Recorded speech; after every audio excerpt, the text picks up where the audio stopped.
Fox Sports. We are Buffalo.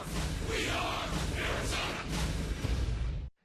For the 7th straight season, the Arizona Diamondbacks were winners on opening day. Ian Kennedy led the charge for the 3rd year in a row as he shut down the Cardinals, while the new and improved Diamondbacks out-hit their opponent and scored timely runs. Last night was the blueprint. These new D-backs winning exactly as designed. Now it's game 2 as opening week continues. Next on Fox Sports Arizona.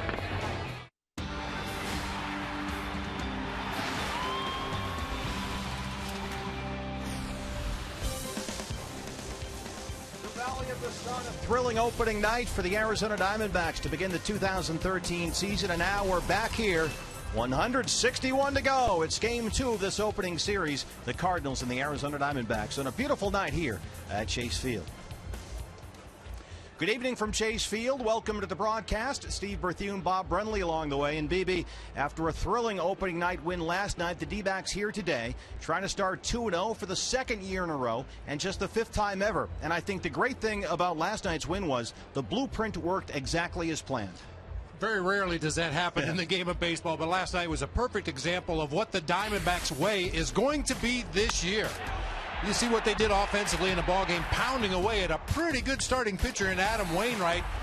You mentioned it many times during the telecast last night. Keep the line moving, whether it's a base hit, a walk, reaching on an air. Keep the pressure on the defense. Send batters to the plate. Take your chances, and the Diamondbacks really took advantage of that last night. 15 hits, 7 doubles. Gerardo Parra 4 for 5. A.J. Pollock 3 for 4. Prado and Hill each with 2 hits. We saw Ian Kennedy, who frankly has never looked better last night. He was terrific. And now it's our number 2 starter, Trevor Cahill.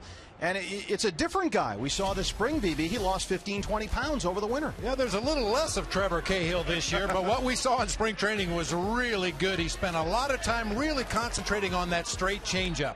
His bread and butter pitch is that heavy sinking fastball that gets a lot of grounders. But with that straight changeup, he's got a pitch to battle against those lefties this year. I'm looking for big things out of Trevor Cahill in 2013. Let's take a look at the difference now with Trevor Cahill. 32 starts last year. Once again, he takes the ball every time. But look at the numbers from the spring. His strikeouts were way up this spring. And I think that goes back to the changeup. It was an experimental pitch. He's always thrown a changeup, but he's just trying to refine it a little bit. It really became a weapon for him this spring. Almost ready for first pitch here from Chase Field. Trevor Cahill warming up, getting ready to throw that opening pitch against the Cardinals. When we come back, we'll look back on an opening night A.J. Pollock won't soon forget. 3 for 4 with 2 RBIs. He'll talk to Brad Steinke when we come back.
flyers, business cards, brochures, and more.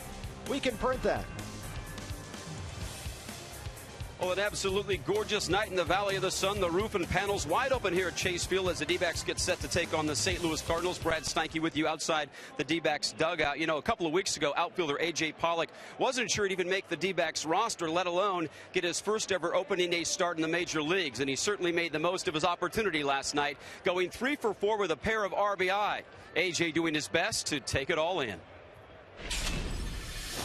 Yeah, it's incredible. You know, I always waited for opening day as a kid, and just the excitement of the season to start. And you know, being a player was pretty cool perspective, and just soaked it in, enjoyed it, and we got the win. And couldn't have scripted it any better. Well, so game 2 of this very quick 3-game opening homestand for the D-backs continues tonight. It's Trevor Cahill for the D-backs against Jaime Garcia for the Cards.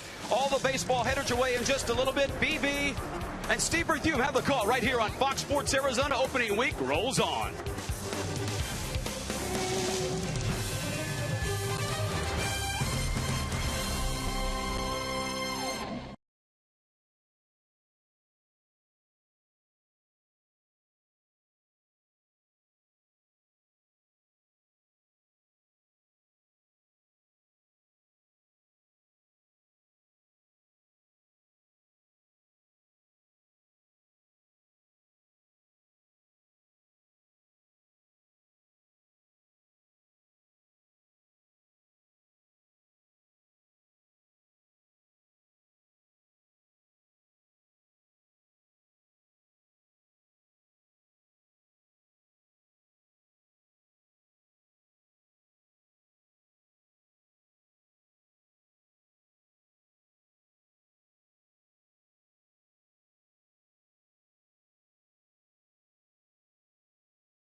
Warm-up pitches. Matheny was saying before the game that last night the D-backs beat his ball club, BB, in a style that the Cardinals hope to play this year, which is grind out at bats and just drive guys in.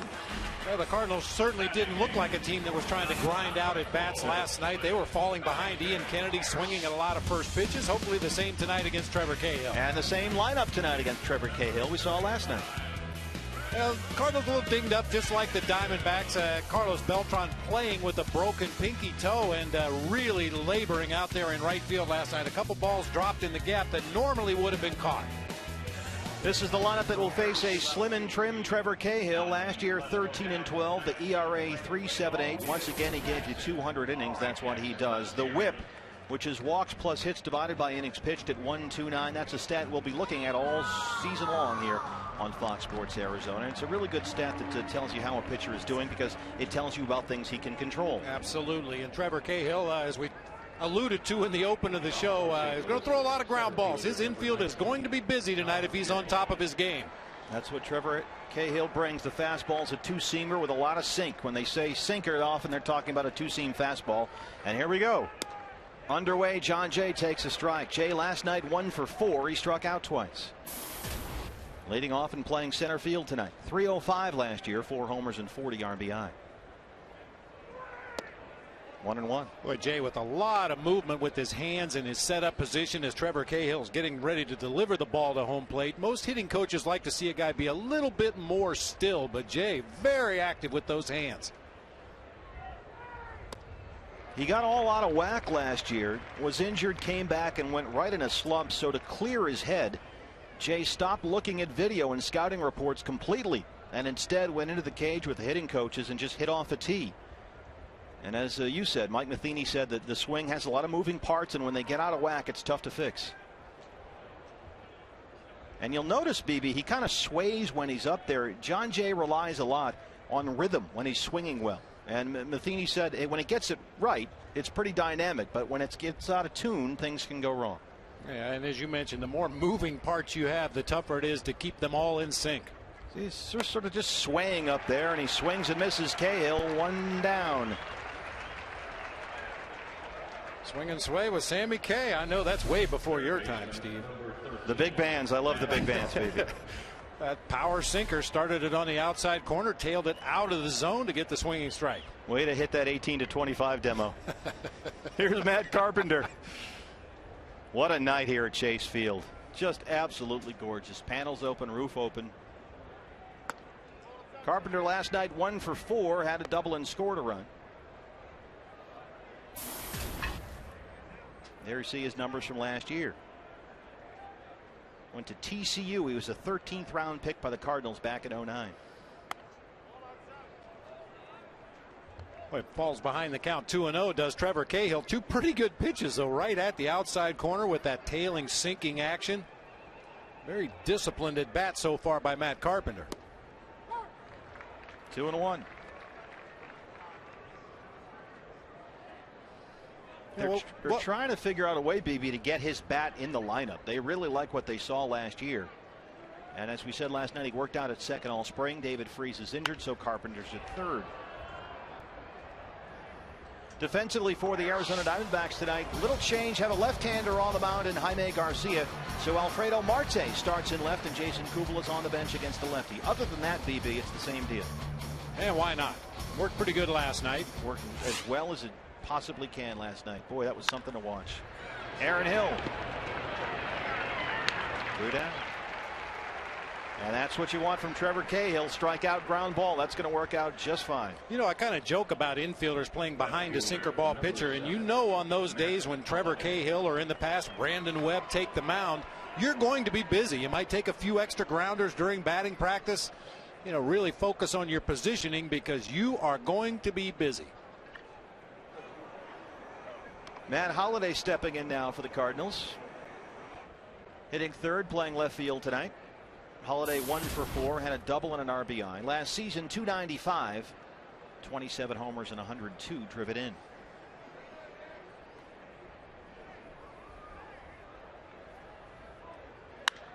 Center field, A.J. Pollock. 3 up, 3 down for Trevor Cahill in the top of the first inning here, and a beautiful night from Chase Field. Diamondbacks coming up.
3 doubles and a run. He's set to lead off the Diamondbacks evening here under an open roof here at Chase Field on a gorgeous night. Here's the lineup for Kirk Gibson's Arizona Diamondbacks, and the big change against the left-hander Jaime Garcia.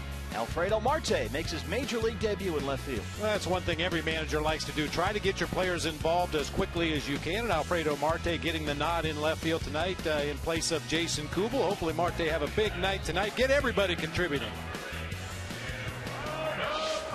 Kirk Gibson, his 4th season as the D-backs manager, and he said last night after the game, the beauty of that win last night was that you couldn't have designed it any better. This was the way they built the team to win games in the manner in which they did last night. That positive reinforcement. You know, it's one thing to come up with the Diamondbacks way and to mold a team in your own image and tell the guys what you want them to do throughout the course of spring training, but then to go out and execute it the way they did last night, almost too good to believe.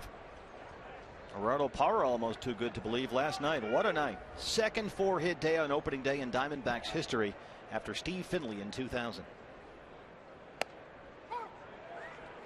On the mound for the Cardinals, the left-hander Jaime Garcia, 26 years old, born in Mexico, went to high school in Mission, Texas, drafted by the Cardinals in the 22nd round in 05.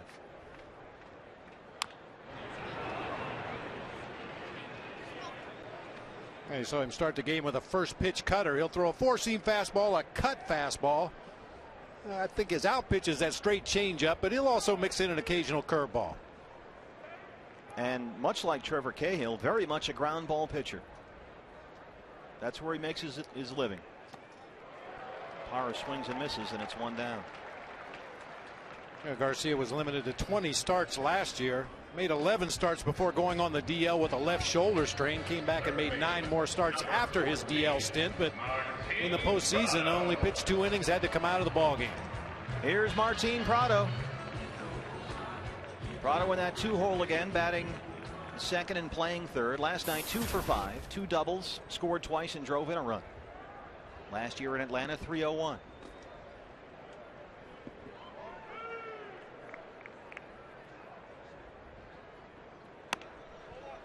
BB, you mentioned Jaime Garcia. The key for Garcia for the Cardinals, especially now that he's their number 2 starter, is going to be durability. You mentioned last season, 7-7, the ERA is smidge under 4. Prado looks at a ball. He was plagued by a left shoulder strain last year. He went 3-4 in 11 starts before he went on the DL. And he was out from June 5th all the way through August 19th. And he went 4-3 when he returned. Then they got in the postseason, and Garcia was only able to get through 2 innings in the division series against the Nationals, and to be taken off the postseason roster with a rotator cuff strain and inflammation. And he elected not to have surgery to repair a tear in his shoulder. Some of the doctors that saw him suggested the surgery, but he instead chose rehab. Went through a long winter, and he had a very, very good spring. Garcia this spring in 6 starts, 2-1. The ERA was 2.48. 24 strikeouts in 29 innings. 3-2. Second base, Descalso. 2 down. It's kind of interesting to watch Jaime Garcia. His cut fastball vaguely similar to the Trevor Cahill sinker. A cut fastball from a left-handed pitcher will work its way into a right-handed hitter, and of course a right-handed pitcher throwing a sinker, his ball will have the same movement down and into a right-handed hitter. Here's Aaron Hill in the 3 spot, 2 for 4 last night. Before the game, Aaron was presented with a Silver Slugger Award. Takes a strike.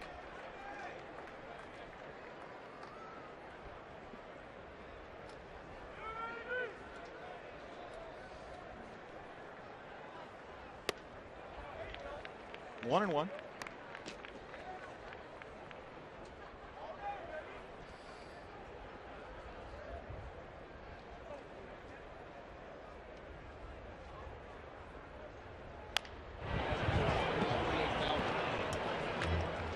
Hey, every time a Diamondbacks player hits a home run this season, Fulton Homes will donate $150 to the Central Arizona Mountain Rescue Association. That's $150 for every D-backs home run from our friends at Fulton Homes. 1-2 now from Jaime Garcia, just underway here at Chase Field.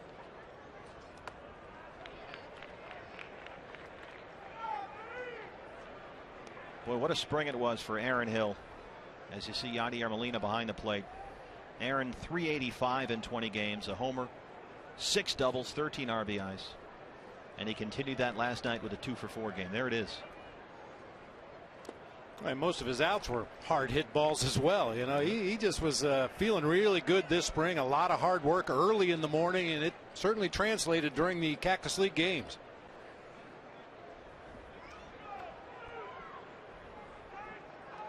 3-2 now. Walked him. 2-out base runner for the D-backs, and here's Paul Goldschmidt.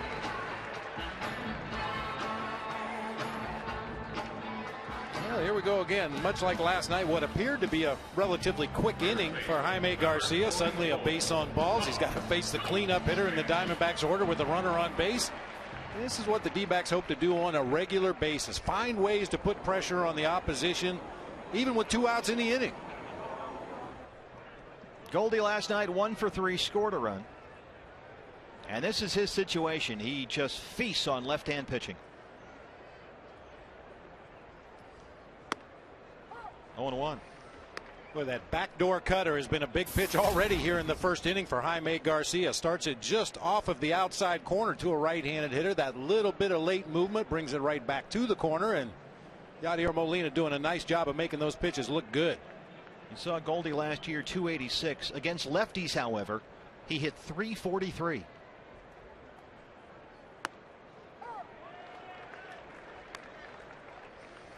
Now, this was the first pitch to Paul Goldschmidt, the backdoor cutter.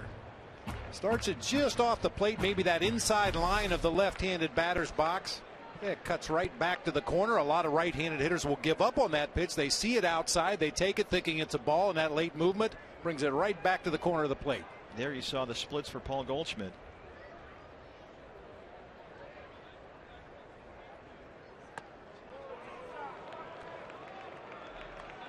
Dan Iasonia, normally a strike caller, says ball 1. Here's Dan Iasonia, one of the World Series umpires last year, along with Jerry Davis. Jerry Davis had the plate last night, but rotates over to third tonight. Iasonia, of course, made that tremendous call in Game 2 on that relay throw that got Prince Fielder out at home plate at AT&T Park. Here's the 1-2 now. Well, that's what happens when that cutter is on the inside part of the plate. A lot of right-handed hitters end up pulling it foul. That late movement, they pull their hands in close to their body to make sure to get the barrel on it, and inevitably they pull it foul down that third baseline. Miguel Montero is on deck.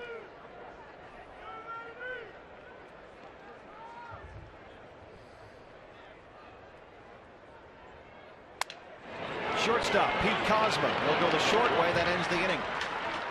The Diamondbacks get a walk, they leave one. We're through one. Hey, it's the Futures Field here. The kids, there's a home run swing on the Futures Field from a future D-back great. We'll go top 2 after this.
Be the first to surpass last year's totals. Goldie doubles, Aaron Hill homers, JJ Putt saves, or Brad Ziegler double play balls.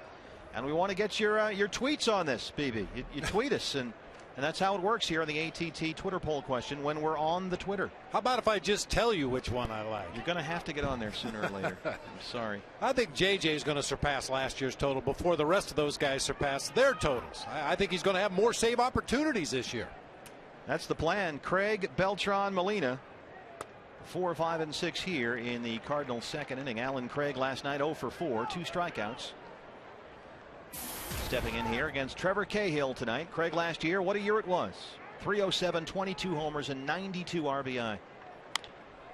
And those 92 RBI, oh, by the way, came in only 119 games. That is production. Wow. And did his best damage with runners on base, a 400 batting average with runners in scoring position. I mentioned last night a lot of people trying to pick MVPs, preseason predictions. This guy's a good dark horse candidate for an NL MVP voter too.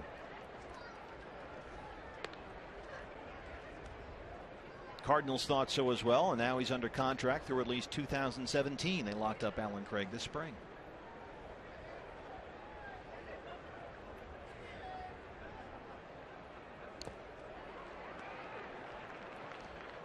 We showed you the kids' cages out there. This is a great. There's Jim Carruthers out there. He's a D-backs hitting instructor. This is one of the great things you can do at Chase Field. It's great to have places for the kids to go, for the youngsters, but you can get in there and take some actual hacks with the hitting instructor right there. Jim will stand there and work with you on your swing. If you're a little leaguer, pony leaguer, high school kid, whatever you need, you can get in there here at the ballpark and take some legit swings and take some real BP. I mean, this is real hitting, and Jim is right there. He works with you. It's a tremendous opportunity to come in here at Chase Field and get some professional instruction. Boy, and what a view out the windows there. That's got to be the nicest batting cage I've ever seen. It's great, isn't it? Here comes Jim. He's going to get in there and keep you cool with the fan over there. So much to do here at Chase Field. Center field. Here's A.J. Pollock. Where was Jim Carruthers when I was playing? I could have used a few pointers. You did all right. But I mean, I don't imagine there's too many ballparks in the major leagues that has this. I mean, there are always kids' activities, and those are great. You got to give the kids something to do. But even for the older kids now, this is big time. This is legit professional hitting instruction. Yeah, at some of the ballparks nowadays, there's an area where you can go watch the teams take batting practice in the cage, but to actually be able to get in there, put on a helmet, grab a bat, and take some cuts. And you're going to watch from there. There you go. You got to give the little guys something to do as well. Aye, aye. Looks like they're out at Battery Park, Manhattan. 1-1 now to Carlos Beltran. Beltran last night 0 for 3, had a strikeout.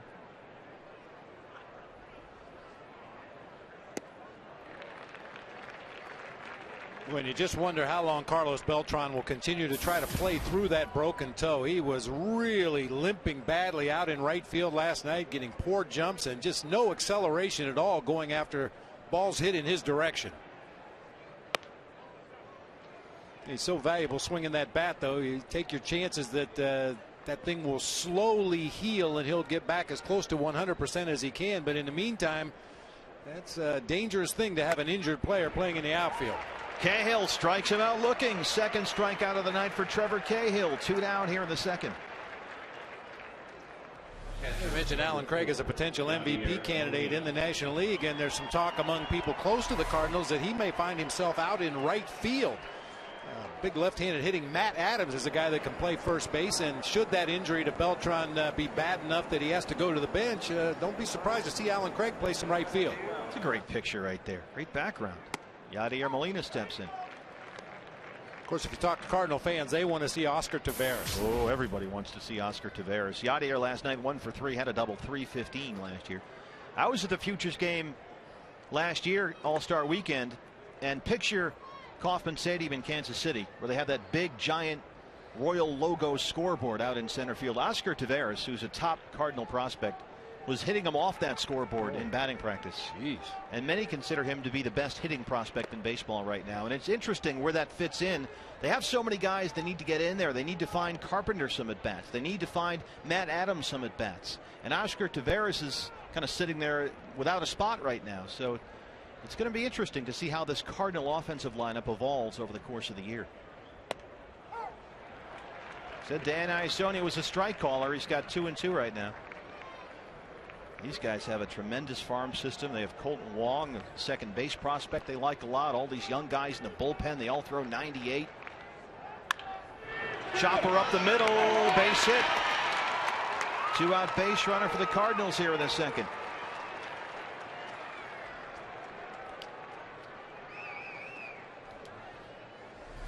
The curse of a sinker ball pitcher. Occasionally those ground balls are going to find holes. That one hit a trampoline out in front of home plate, bounces into center field. Well, you could see that thing sink too. That was dropping, and Molina just went down and got it. Daniel Descalso now, the second baseman, stepping in. Molina off first.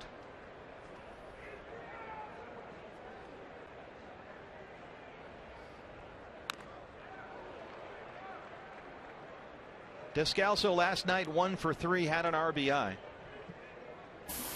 Last year hit .227, 4 homers and 26 RBI. And we were talking about the Cardinals moving guys around, and when Carpenter eventually goes back to second base, Descalso figures to be the utility guy out here. But he was a valuable piece for them in the postseason last year at second base. Played all 13 St. Louis playoff games. Started there, played every inning. Hit .316 in their 5-game division series win over the Nationals.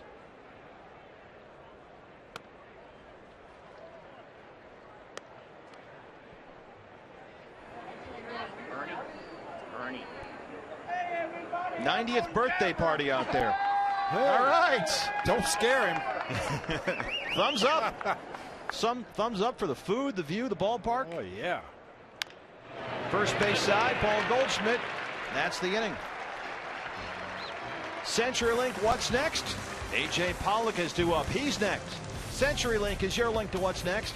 D-backs coming up bottom 2 here. No score.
Taco Bell is giving away 3 free tacos with the purchase of a large drink between 4 and 6 the following day at participating locations, including the one on 90th Street in Scottsdale where I picked up my 3 this afternoon. But for you, that's every day. No fair. Montero, Marte, Pollock, 5, 6, and 7 here. The D-backs second, no score. Against Jaime Garcia, Miguel Montero. Miggy last night 1 for 3. Had an RBI and scored a run. Left field, Matt Holliday backing up, looking up, and it's gone! Miguel Montero, a solo shot. D-backs on the board in 2013 with a long ball. 1-0 Arizona. Ernie Graves on his 90th birthday, BB, watching Miguel Montero go yard.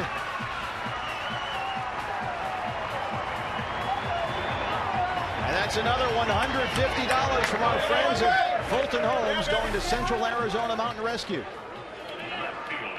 Boy, and that's just preparation and anticipation on the part of Miguel Montero. I guarantee you he read the scouting reports. He probably looked at some video on Jaime Garcia.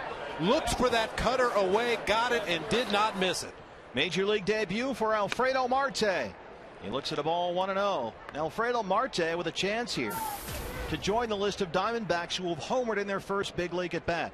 Alex Cabrera, Gerardo Parra, and John Hester. The exclusive club. And we saw BB Marte hit some absolute bombs in spring training this year. Yeah, really came into his own last season at AA Mobile. Had a 20 home run season, drove in 75 in just 113 games. Marte from Santo Domingo in the Dominican Republic. This is his 8th season in the D-back system. He got sent down to minor league camp about halfway through, and then they had the injuries. They called him back to big league camp, and he started hitting home runs. And here he is on opening day in a big league uniform. There it is last year for the Mobile Bay Bears in the Southern League. This is AA. You can see the power numbers. He slugged .523. That was second in the league. Center field, John Jay. 1 down. It'll be interesting to watch how opposing teams go after Alfredo Marte this season. Normally when a youngster comes to the big leagues for his first go-round, especially a guy with the reputation of being a power hitter, he's going to see a lot of off-speed pitches, whether it be breaking balls or straight change-ups. You figure a guy coming up through the minor league system with big power numbers can hit a fastball. Let's see how he handles the off-speed stuff. A.J. Pollock steps in. A.J., what a night he had last night. The opening day center fielder with Adam Eaton now. 3 for 4, a double and 2 RBI. And that's a day, BB, I can guarantee you he will never forget. And he shouldn't. Those are some of the great memories that you have years and years from now when you're gone from this game, sitting around a fireplace with your grandkids. What a great story. There's Adam Spanky Eaton. And you know it's killing him to just be sitting out watching all this. And they're hoping for Adam Eaton with the elbow injury middle of May. That's fingers crossed as he sits next to Patrick Corbin there. Patrick will start this weekend at Miller Park against the Brewers. But for Adam, they're hoping mid-May. Fingers crossed.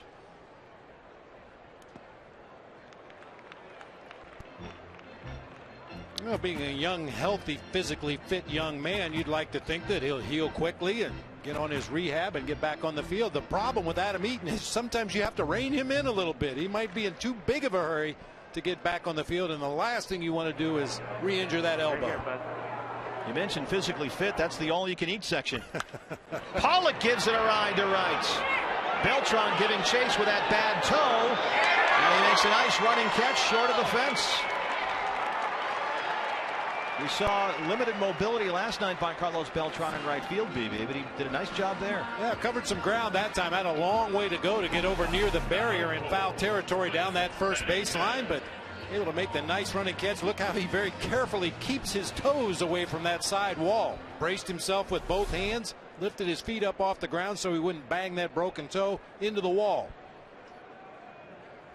Here's Cliff Pennington now, the switch hitter, batting right-handed against the left-handed Jaime Garcia.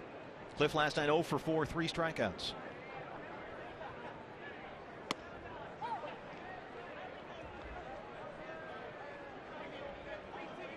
Career for Pennington, 237 versus lefties, 253 against righties.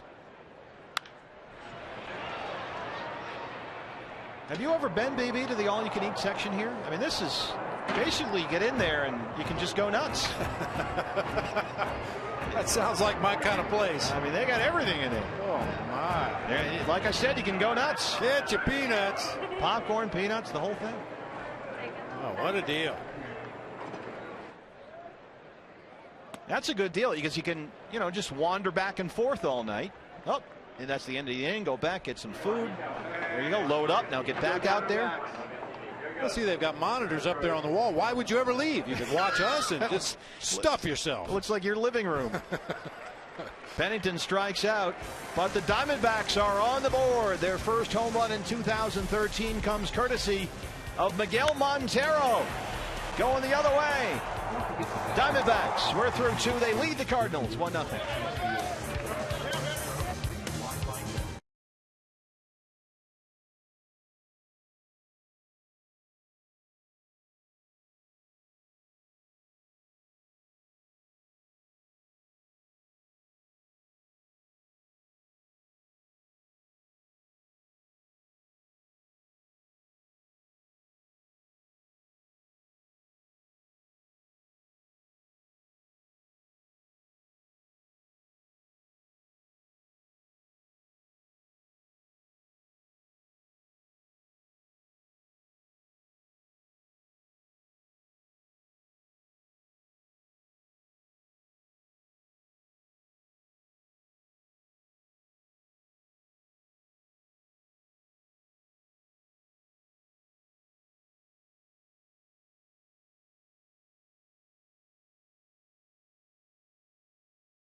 Model 2013 model of the Diamondbacks leads the Cardinals here 1-0 as we get set for the top of the 3rd inning.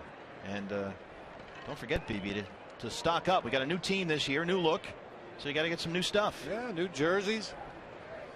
Yeah, favorite player, I'm sure they've got, whoever your favorite player is, I'm sure they have his number in there somewhere. There's a lot of stuff in there too. It's a good sized store here at Chase Field. Trevor Cahill ready to face Pete Kozma, Jaime Garcia, and John Jay. 8-9-1 here in the Cardinal 3rd. 0-1. Kozma last night 0 for 2. He had 2 strikeouts.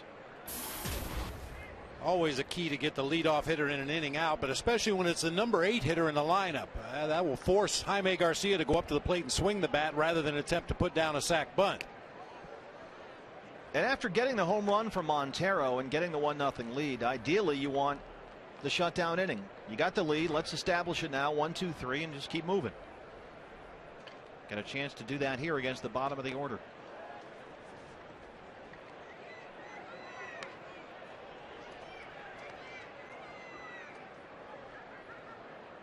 Great night here at Chase Field. You can wander around. There's so much to do here. After you go to the all-you-can-eat section and you get your stuff in the team shop, and then it's time for, well, a nightcap.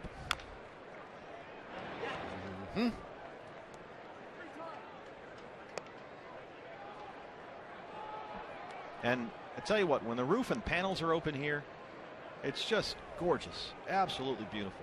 They got monitors everywhere over there. You're not going to miss a pitch. Got the action going on behind you there in the field. What a great view. Well, sometimes the action's going on right next to you. Trevor Cahill. That was a tough play. This was an issue for Trevor last year. It's one of the reasons he lost so much weight. He needed to be better at fielding his position. But that was a difficult play for anybody. That's a base hit. Yeah, really tough on that swinging bunt down the 3rd baseline. Cahill gets off the mound in pretty good shape, gets to the ball, but There's too much to do right here. You can see he's running away from his target, tries that fadeaway sidearm throw across the diamond. Unfortunately, gets there on a hop. Not in time to get Pete Cosmo. So Garcia up here with a man on first. And don't automatically think he's going to bunt. Of course, now he goes right into it. Here comes Prado charging in at third. But, you know, Jaime Garcia had 10 hits last season. He batted .250. And that led all St. Louis pitchers. There you go, 10 for 40. This guy can swing a bit here. But with a man on and no one out. He actually hit for the cycle for the season last year. Had a single, double, triple, and a homer at various points of the season. But yeah, that's a 162 game cycle. Around here we call that an Aaron Hill. Do it twice in 10 days, then come talk to me. Jose Oquendo going to go talk to Jaime Garcia. Longtime third base coach Jose Oquendo. Mike Matheny was talking yesterday during batting practice about their young infielders and Carpenter moving from second to third, and he said, you know what, when you have Jose Oquendo here, he's the best infield coach I've ever seen, ever been around. And Jose Oquendo played everywhere. Yeah, one of the great utility players for a long time. Garcia bunting on an 0-2 count, and that's it, he's out. Bunting on 0-2, BB, your thoughts? It's kind of odd, especially as you said, for a pitcher that's capable of swinging the bat. He had some holes in the infield there. Martin Prado was playing very shallow at third base, anticipating a possible 2-strike bunt. I'm surprised he didn't pull that bat back and try that old Baltimore chop. Just put it in play somewhere. And we'll take it. So one down. Now here's John Jay, who struck out to lead off the game.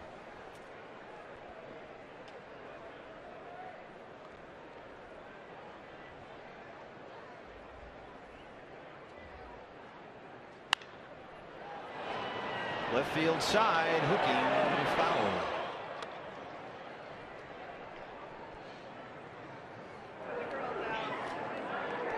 First wife, sister wives, and King Tut. Sure. I get it. That explain. Did we suddenly go to Vegas in between pitches? Oh my. Something for everybody. You said it earlier. In fact, that image was so disturbing that Iasonia called time. Yeah, you said it. Something for everyone at Chase Field. Even King Tut impersonators. 1-1 now. I was anticipating first wife, second wife, you know, future ex-wife, whatever, but just roll with the punches, Steve. That's all we can do up here. After tonight, we got 160 to go, Mitch. Here's the 1-1.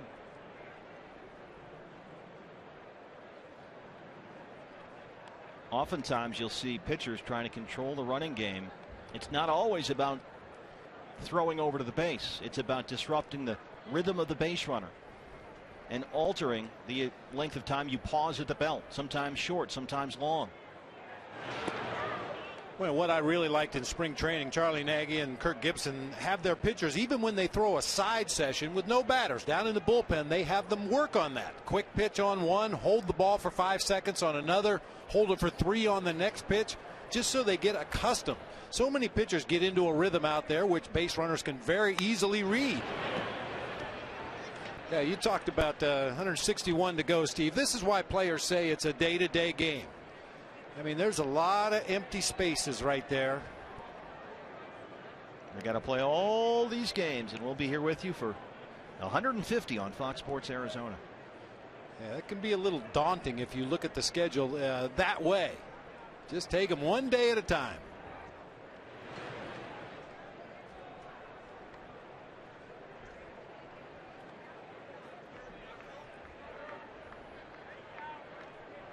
John Jay last year, 305. That ranked him 9th in the National League. 4 homers and 40 RBI. Montero throws, and they have Cosma picked off at first base, says Brian Knight. That ends the inning. Miguel Montero catches Pete Cosma napping, and the D-backs are out of the inning. That's what Kurt Gibson is talking about, doing the little things right, and they execute that. Kozma caught napping, Goldie applies the tag, and we go bottom 3. 1-0 Diamondbacks. Time to cheer on your favorite condiment.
For yesterday's game, but the way you say, just only one game.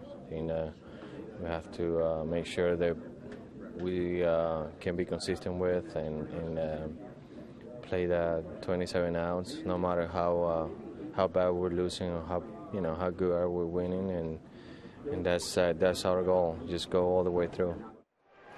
D-backs third baseman Martin Prado with our Geico quote of the game, and he talked about the expectations of this team, really built to mirror the image of their manager Kurt Gibson. But we think we saw it last night. He had a couple of very big doubles, but also moved the runners across. And again, when this team gets going like they did last night, they just kept that line going and going. That's what this team is designed to do, and they certainly looked good last night. It's only one game, but that's why they brought that young man over to the D-backs. He got the job done last night. He sure did, Brad, and that's the whole idea. Score runs in different ways. Don't wait around for the home run. You get the single, and the double. Trevor Cahill, Gerardo Parra, and Martin Prado, 9-1-2 here in the third. D-backs up 1-0 on the Miguel Montero home run. There's a flare to center. John Jay tracking it down.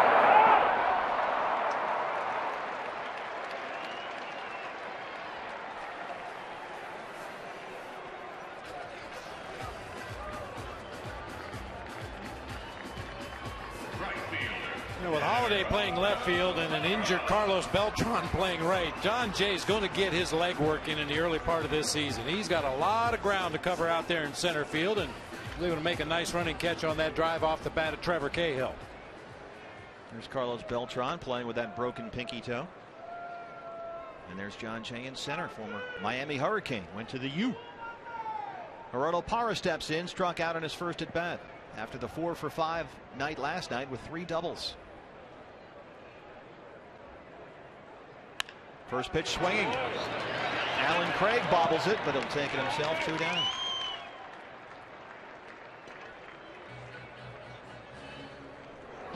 Nice view behind home plate here at Chase Field.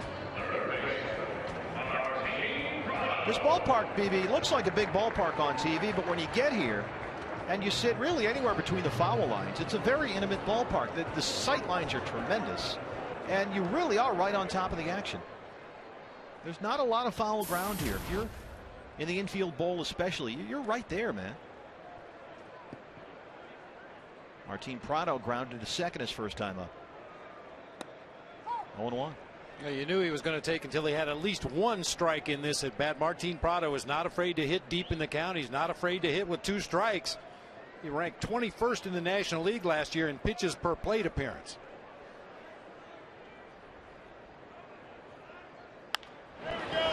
third base. Carpenter, long throw. 3 up, 3 down in the D-backs third, but Miguel Montero's solo shot in the second is the only run of the game so far. 1-0 through 3.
Of the Arizona Diamondbacks by Scottsdale Healthcare. Get back in the game with Scottsdale Healthcare Orthopedic Services.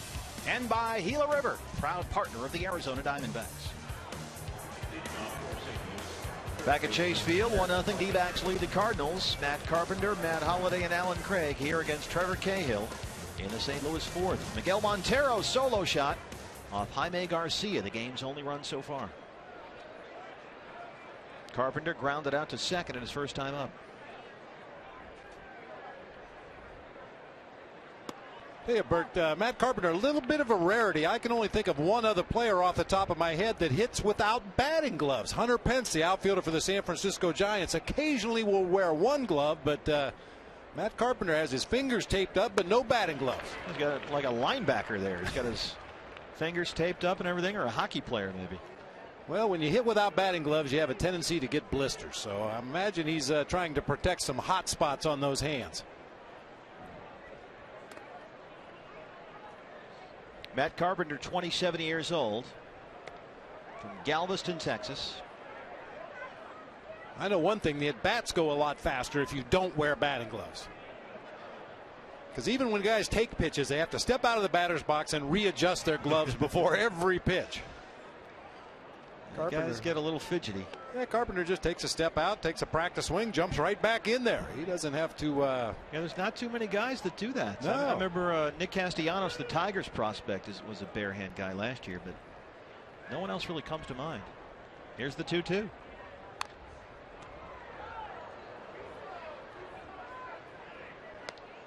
Just another way this game has changed. Somebody asked me earlier today, did I use batting gloves? And I said they weren't invented when I played.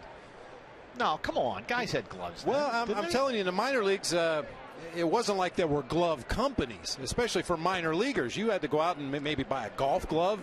Nobody had a glove deal? No. Who's the first guy you remember putting on batting gloves? I think it was the Hawk, Ken Harrelson, back in the day. He was a big-time golfer, and one day I think he probably came straight from the 18th hole to the batter's box. And Carpenter lines one down the right field line. He's got an easy stand-up double. Lead-off double here in the fourth. Carpenter trying to rally the Cardinals in that first base dugout. They haven't made a lot of noise offensively in this series, but Carpenter, a good low ball hitter, gets one of those sinkers, gets the barrel of the bat on it, able to keep it fair down into the right field corner for a leadoff double. So he's in scoring position now for Matt Holliday, who flying out to center his first time up. 0 for 1 tonight, 1 for 4 last night, double and an RBI. There's the defense for Matt Holliday.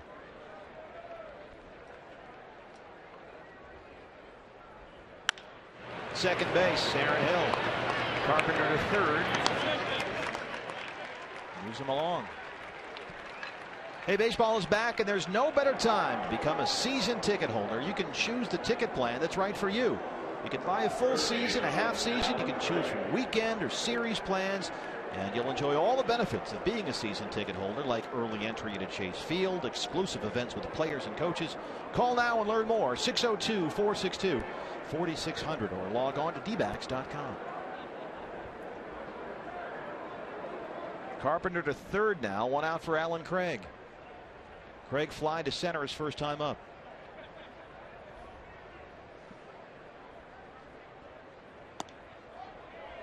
One 1-0, tying run 90 feet away here. And just like Ian Kennedy last night, BB, Trevor Cahill is ahead. Well, that's where you want to be. Obviously, last night Kennedy, after getting ahead, was able to expand the strike zone on these Cardinals hitters with that straight change up and fastballs just off of the corner. Chopper to short. This will bring a run in. Carpenter scores 1-1. RBI for Alan Craig.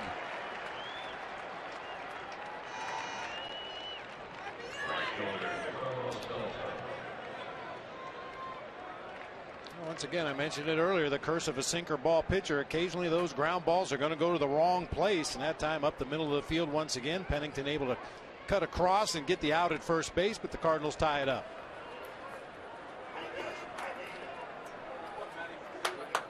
So Beltran will hit here with 2 outs in a 1-1 game.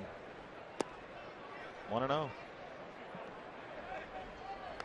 Much of Beltran's role this season, as it often is, depends on his health, and notably his chronic knee issues. And Mike Matheny has said his intention is to give Beltran more rest over the course of the year as he decides is necessary, to make sure that the Cardinals can do everything they can to maximize the chance that Beltran is healthy late in the season when you really need him. And Beltran said this spring that Matheny last year did a good job of communicating to him exactly when, he was planning on sitting him, giving him a day here or there. Well, Beltran is a guy you definitely want available should the Cardinals reach the postseason. Certainly the Reds are going to have something to say about it in that National League Central, but we mentioned it in last night's game. This guy is a hitting machine in the postseason.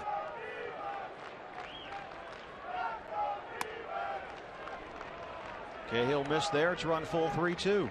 He's appeared in the postseason with the Astros, the Mets, and of course the Cardinals. A .363 lifetime batting average, an OPS of over 1,200 in the postseason. Cahill walked him.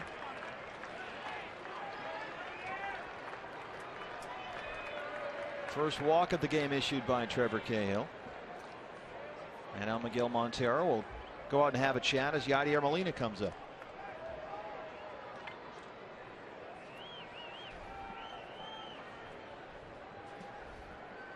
Trevor Cahill about to hit 60 pitches here with 2 outs in the 4th. Molina singled his last time up back in the 2nd inning, 1 for 3 last night. He struck out twice. Yadier Molina last year voted into his 4th straight All-Star game, won his 5th straight Gold Glove. In fact, Molina has won the first 2 Rawlings Platinum Glove Awards. Those are voted to the best defender at any position. High above Chase Field, bringing you all the action. The Fox Sports Arizona crew. Montero can't corral that one. Beltran to second.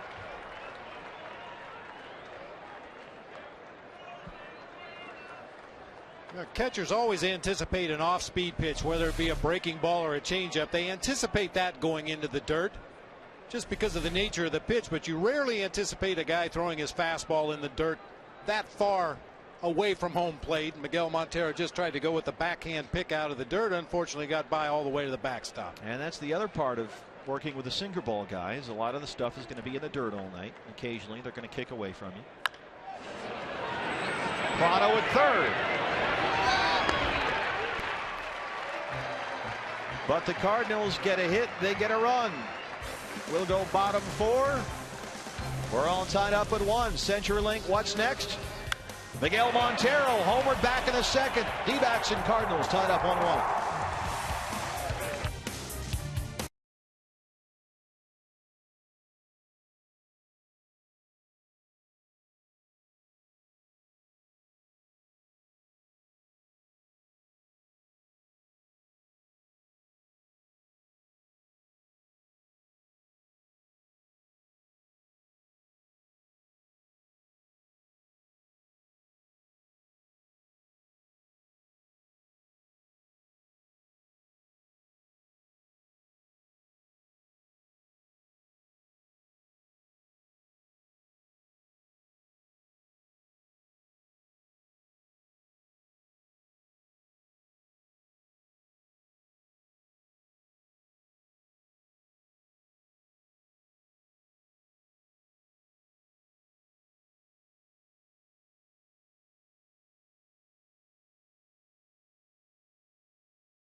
We'll see firsthand the anticipation leading up to one big event as 4 paths intertwine. Countdown to opening day. It premieres after the Sunday D-back Brewers game right here on Fox Sports. Arizona behind the scenes with the governor, Greg Schultes. He drives into the park, and President and CEO Derek Hall. Look at that, overseeing. There's a trophy that, BB, should be familiar to you. It's right here. Yeah, I've seen that one before. You had it raised over your head at one point, I recall. There it is, back in 2001. Broke it on top of a fire engine in the parade after the World Series as well. They had it kind of bungee strapped to the top of a fire truck. Dude, it's not the Stanley Cup where you're dropping it into swimming pools. I mean, you got to take care of that thing. Well, we misjudged the height of the fire truck as we went around the corner, and there were some low-hanging branches, and a couple of those flags got bent just a little bit, but got it repaired quickly. Let's see. Yeah, there it is. Yes, this is now this is post fire truck, I guess. Yeah. All right. We just kind of cleaned it up a little bit. A little duct tape, it's good as new. Aaron Hill, Paul Goldschmidt, and Miguel Montero, 3, 4, and 5 here in the fourth of a 1-1 game against Jaime Garcia. Aaron Hill walked his first time up last night, 2 for 4.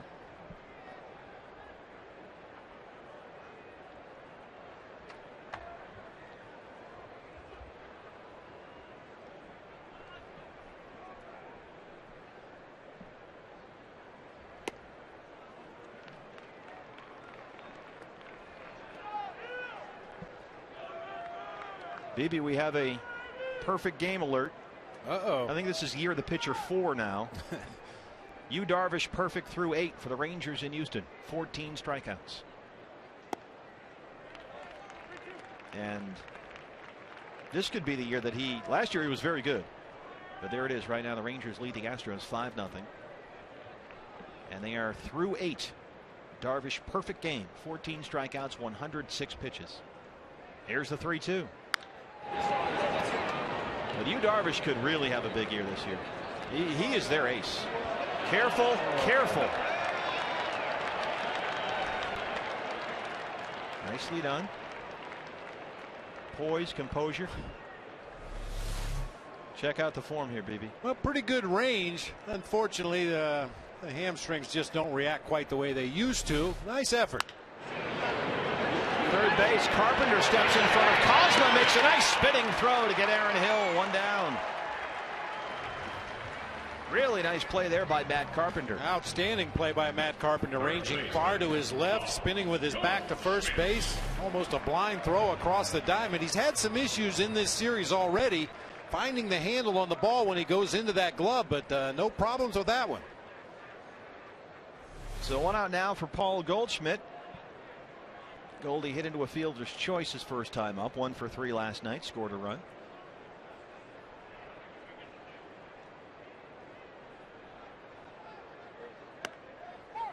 No 0-1. D-back still only with 1 hit. That was the Miguel Montero homer that led off the second.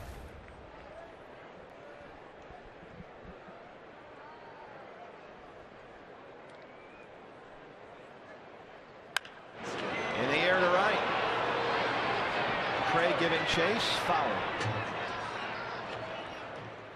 Paul Goldschmidt just got a 5-year, $32 million contract extension. For more on that, here's Brad Steinke. Brad. Well, thanks, Steve. If we need any more proof what a great guy Paul Goldschmidt is, here we go. Earlier today I was talking to him and said, are you going to go out and buy anything, like splurge with that big payday? And he said, you know, he and his wife were thinking about buying a house here in the Valley, but over the during the off season, he was going to get a truck, and so he was going to get a used one, but he splurged and he actually bought a new truck. That to him is a Bentley or Ferrari. So he's happy with his pickup truck and the new deal, but again, just doing things the right way for this organization. Boy, does that fit Goldie's workmanlike personality. It really does. That pickup truck will come in handy, hauling home the awards that this young man's going to win over the course of his career. I think his future is very, very bright, and I think the D-backs were very bright as well to lock him in. I think just his attitude, his work ethic, the way he studies this game, the way he carries himself, could be the face of this franchise for a long time to come. It really is the hallmark of this group here with the Diamondbacks in 2013. It's guys that look at this as a vocation, as a craft, with a specific skill set that need attention. They need to be attended to, and a lot of guys have that work ethic on this ball club this year. Goldie, I talked to him the other day, and he said the thing that really kept him busy this offseason, BB, is they got a dog. There's a puppy running around now, and that'll do it. He said that for 2-3 weeks there, he was on 24-hour alert, basically. Pick him up and run out of the house. Strikes him out.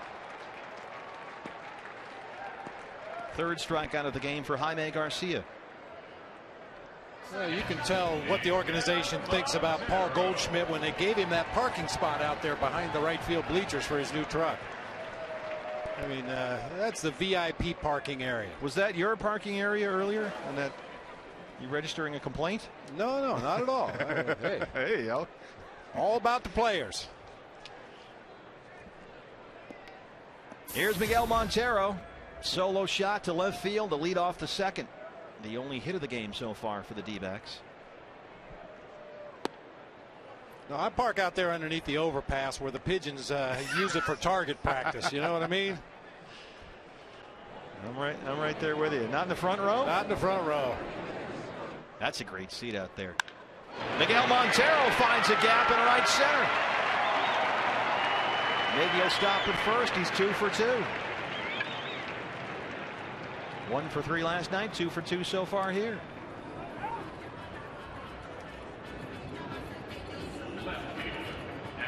There you go, BB. Right above my car. Here's Alfredo Marte making his major league debut tonight, flying to center his first time up. A lot of off-speed stuff from Jaime Garcia first time around against Alfredo Marte. See what he does this time with a runner on base and 2 outs in the inning.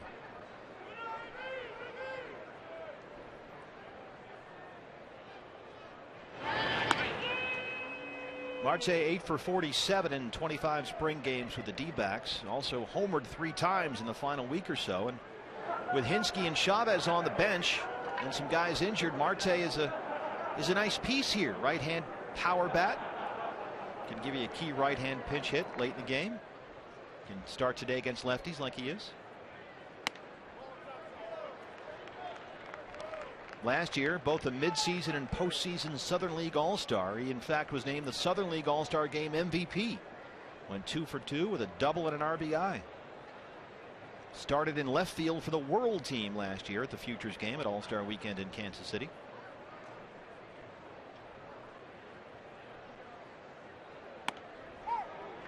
Told you Dan Iasone was a strike caller behind that plate.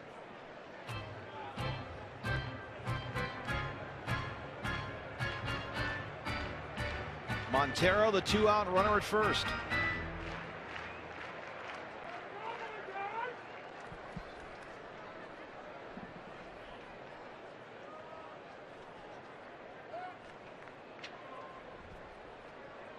You mentioned the batting gloves, BB. That was it. Step out, readjust them, get comfortable.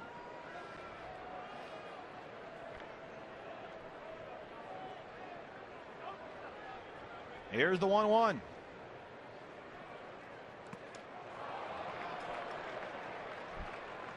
Once again, fans, we want to remind you that anytime the D-backs score 6 runs or more, Taco Bell is giving away 3 free tacos with the purchase of a large drink between 4 and 6 the following day at participating locations. So 6 runs, you get some tacos. That's the deal this year. If the Diamondbacks score 12, do you get 6 free tacos? Oh, I think now you do, I guess. Nice work. I was just asking. 2-2.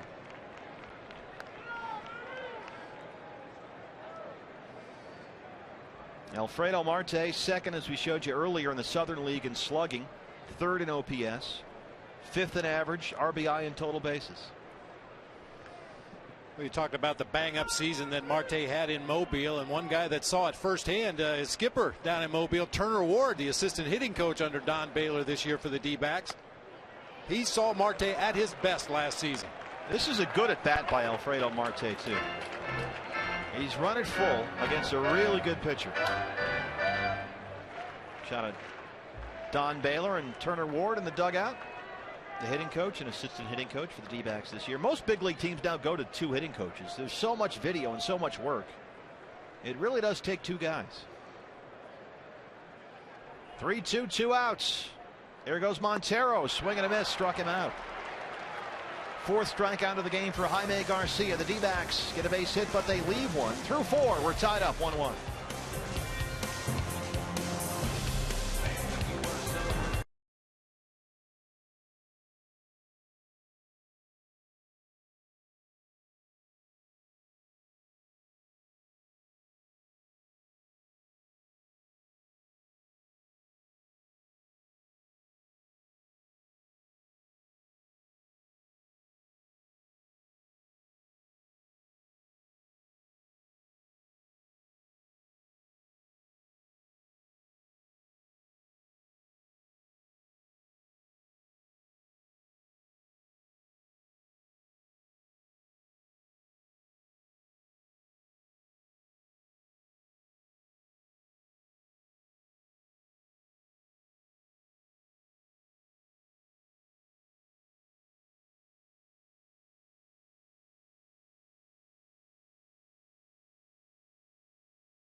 Backs here tonight, and let's do a little side-by-side, BB. On one side we've got Brett Peterson. On the other side we've got Cardinals third baseman Matt Carpenter.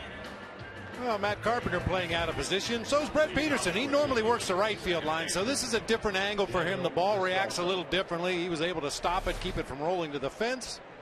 Once again, great effort. Nice going, Brett. There's Brett over there in left field, and Dave Abdu's over there in right, ready to go there. We appreciate the efforts of those guys all year long here. Chase Field with us. Roof is open. Gorgeous night. 1-1 game here in the 5th. Descalso, Cosma, Garcia. 7, 8, and 9. 0-1. Keeping an eye on a perfect game right now. Yu Darvish for the Rangers. Perfect through 8 against the Astros in Houston. Rangers batting right now top 9. Yu Darvish. 8 perfect innings, 14 strikeouts. He's at 106 pitches. 64th pitch from Trevor Cahill.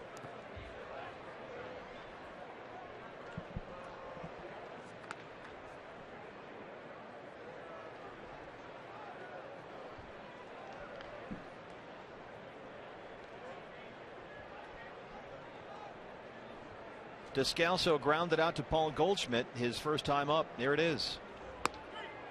Strike three.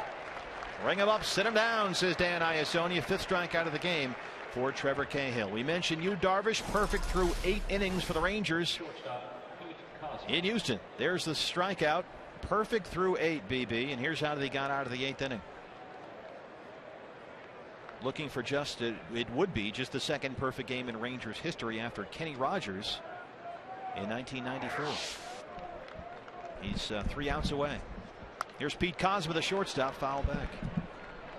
It's kind of ironic that Yu Darvish pitches out of the stretch all the time, and he hasn't had a runner on base in this game. He could have a monster year. He's their ace. I know they gave Harrison the opening day start because he'd been there longer, and that's fine. But Yu Darvish could really have a big year. Kozma singled it back in the 3rd. He was 0 for 2 last night, couple of strikeouts. And he's behind here 0-2.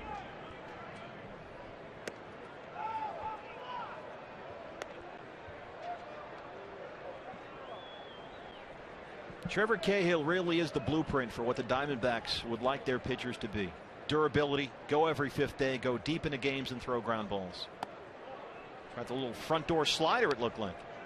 Mixing in a few more breaking balls this time through the Cardinals order. Probably see even a few more as we get the 3rd time through the Cardinal lineup. Mostly went just with that power sinker first time through. The 2-2. He's run it full. Jaime Garcia, the pitcher, is on deck. Since 2010, only Ricky Romero, C.J. Wilson, and Felix Hernandez have produced more double play groundouts than Trevor Cahill. Last season, 2nd in the National League in ground balls. Struck him out. That's number 6 for Cahill.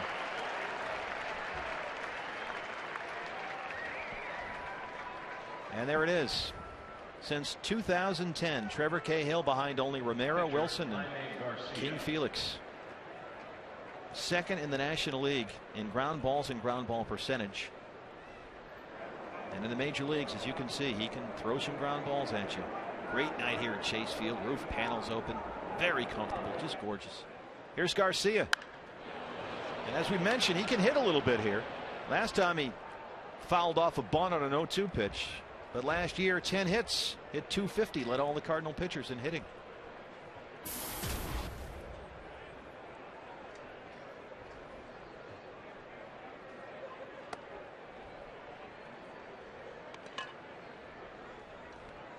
And this game really, BB, going as you might expect with 2 really good pitchers, both ground ball guys. It's 1-1 here in the 5th. Cardinals have 3 hits. D-backs have 2. Martin Prado. Got him! Martin Prado with a spectacular play at 3rd, and that ends the inning. We started the inning by showing you Brett Peterson down the left field line.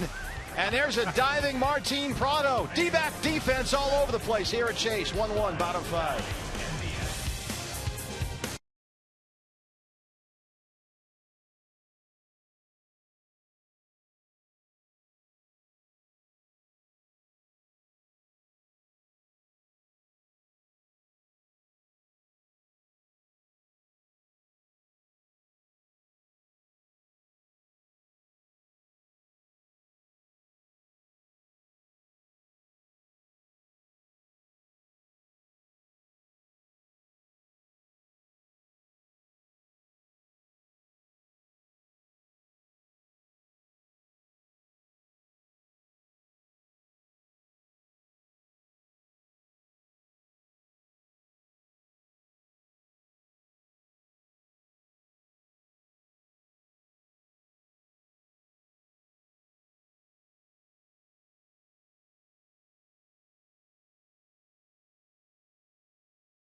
Louis Cardinals. Fun times at the Ram Trucks Pool. It's a great place to watch a game. We'll be out there next week, I think. Yeah, I think next Tuesday. Next Tuesday we'll be doing a game from the pool.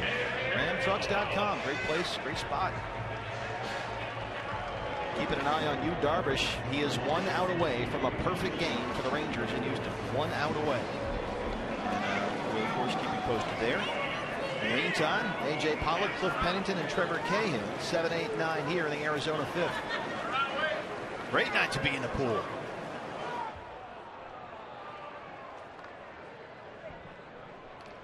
Base hit for the Astros with 2 outs in the bottom of the 9th inning. The Darvish perfect game is done, and the no-hitter is done as well.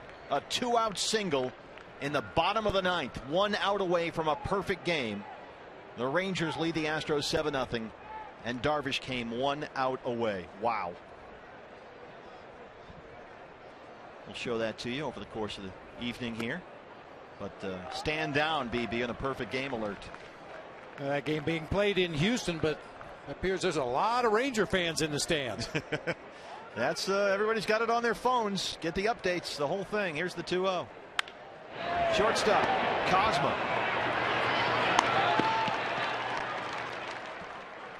Here it is. Yu Darvish 1 out away from a perfect game. Marwin Gonzalez right through the wickets. Wow.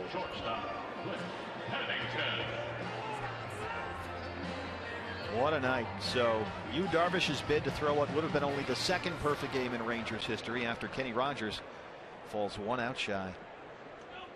Here's Cliff Pennington. There are all the Rangers fans at Minute Maid Park in Houston, where the Astros after opening night look like they might go 162-0. Carpenter long throw pulls Craig off the bag. Pennington heads for second, and he'll get in there. Boy, that really has been, BB, the hot corner tonight. A lot of action down there at third, both in fair and foul ground. And when you have a left-handed pitcher throwing cutters into right-handed hitters, it figures that the left side of the infield is going to be busy, and Matt Carpenter's had his share of work down there tonight. Nice backhanded play, steps into foul territory, and then airmails one across the diamond. Alan Craig can't handle it. Pennington turns the corner and ends up in scoring position with 1 out. And that's a long way to throw. And you can see it a little too high for Alan Craig. Pulls him off the bag. Pennington never hesitated. He stands now as the go-ahead run in scoring position. 1 out for Trevor Cahill. Trevor flying out to center his first time up. Chopper back to the mound. Garcia. Play to first. Pennington to third.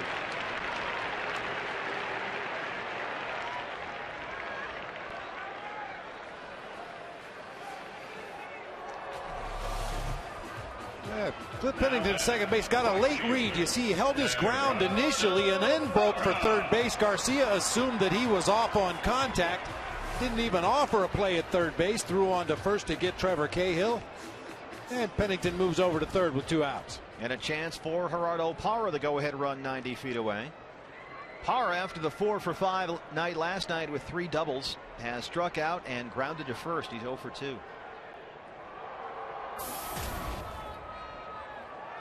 Gerardo, a career .280 hitter.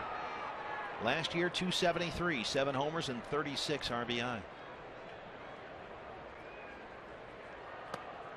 0-1.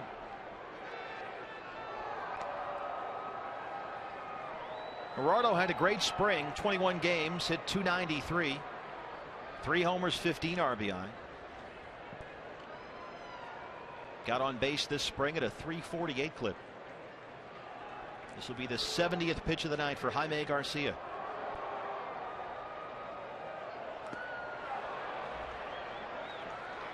I mentioned Trevor Cahill throwing a few more breaking balls the second time through the Cardinals order, and same thing can be said for Jaime Garcia. A little slow breaker that time in the dirt, off the plate away.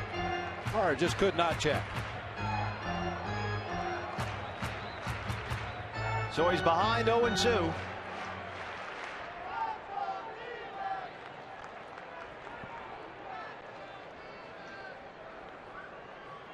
Everybody up on the top steps in both dugouts.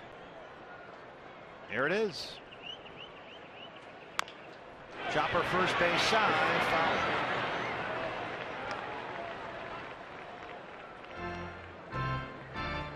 Parra one of 3 D-backs to represent Team Venezuela in the World Baseball Classic. Nadia Molina played for Team Puerto Rico. Venezuela was eliminated in pool play. And Gerardo, playing in 3 games, was hitless in 8 at-bats, walked twice and struck out twice. But as soon as he came back, he was hitting everything.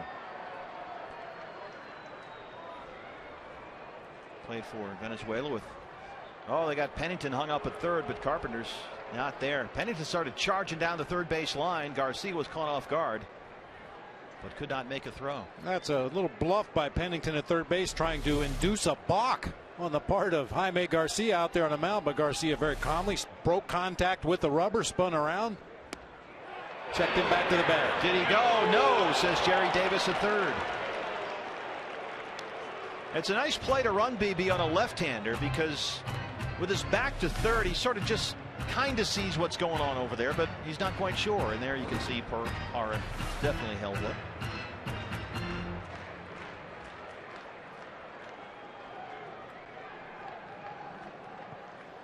Yeah, just the peripheral vision of Jaime Garcia catching Cliff Pennington sprinting down that line. A lot of pitchers will get a little jumpy out there on the mound. Second base, Descalso. That's the inning. D-backs leave 1. We're through 5. Tied with the Cardinals, 1-1. Out by the Ram Trucks pool.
Interactive kiosk right here at Chase Field during any Arizona Diamondbacks regular season home game.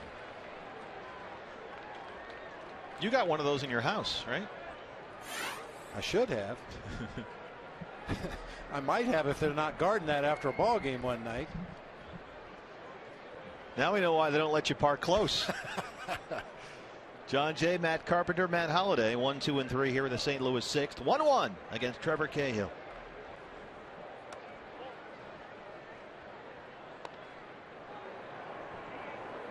Checking the view out behind the right field wall. Had a ball out hit out there last night that ran up the wall on Gerardo Parra. Kind of ricocheted off the wall. There's Jerry Davis at third. World Series crew chief last year. 2 of the umpires on the crew tonight worked the World Series last year. Dan Isoni, who has the plate. Jerry Davis at third. 2-0 to John Jay. 2-1. John Jay last year hit .384 at Busch Stadium. That was the highest for any player in the majors, with at least 250 appearances at home. But on the road, he had only .219, and he gets hit right there. Take your base. He had struck out twice. Third baseman, Matt Carpenter.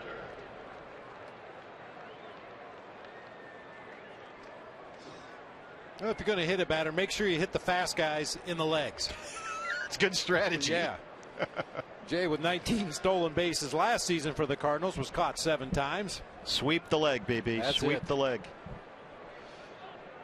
for you Cobra Kai fans out there. Here's Matt Carpenter, grounded to second and doubled. He scored the only run of the game for the Cardinals. And keep a close eye over there on John Jay.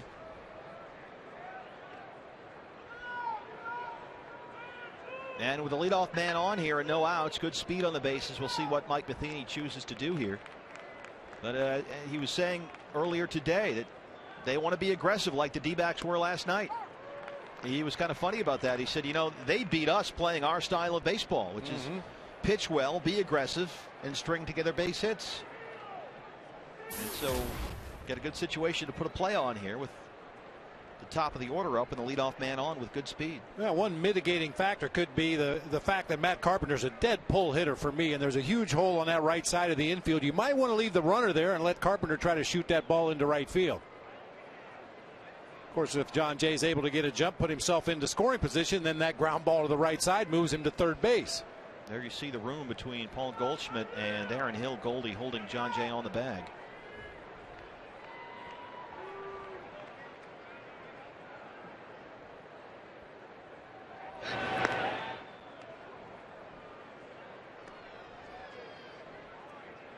Miguel Montero with a pickoff of Pete Kozma at first base back in that third inning, and it came in a similar situation with a left-handed hitter at the plate. Sometimes the catcher can kind of hide behind that batter and snap the throw down to first base and catch the runner unaware.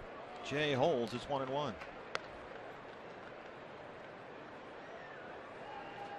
That's one thing that Miguel Montero and Yadier Molina have in common.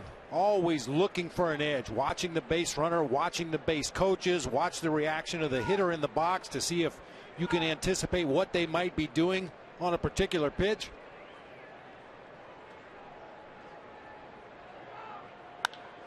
High in the air, center field, A.J. Pollock.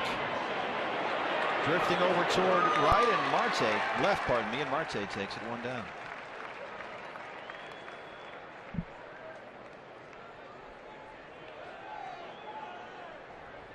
That'll bring up Matt Holliday. Holliday has flied out and grounded out. He's 0 for 2.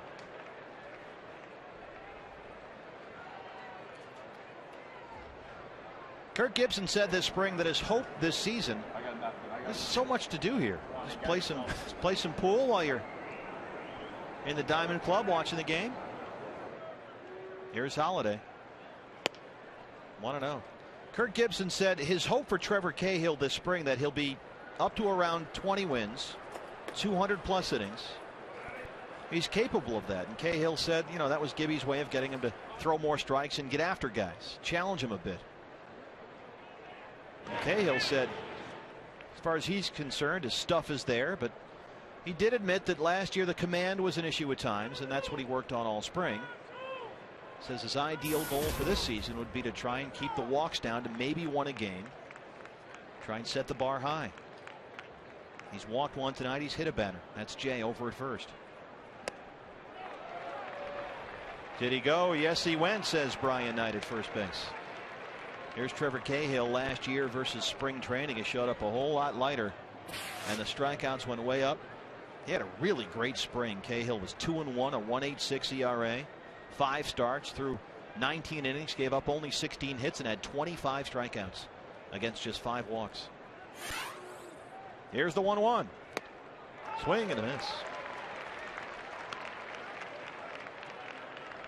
Cahill's big weapon, of course, the sinking 2-seam fastball. It's so good, in fact, that he could almost get away with just the 1 pitch. It's that effective. The pitch moves so much. It's difficult to locate, though, and that's where the walks come in. Need to cut down on those.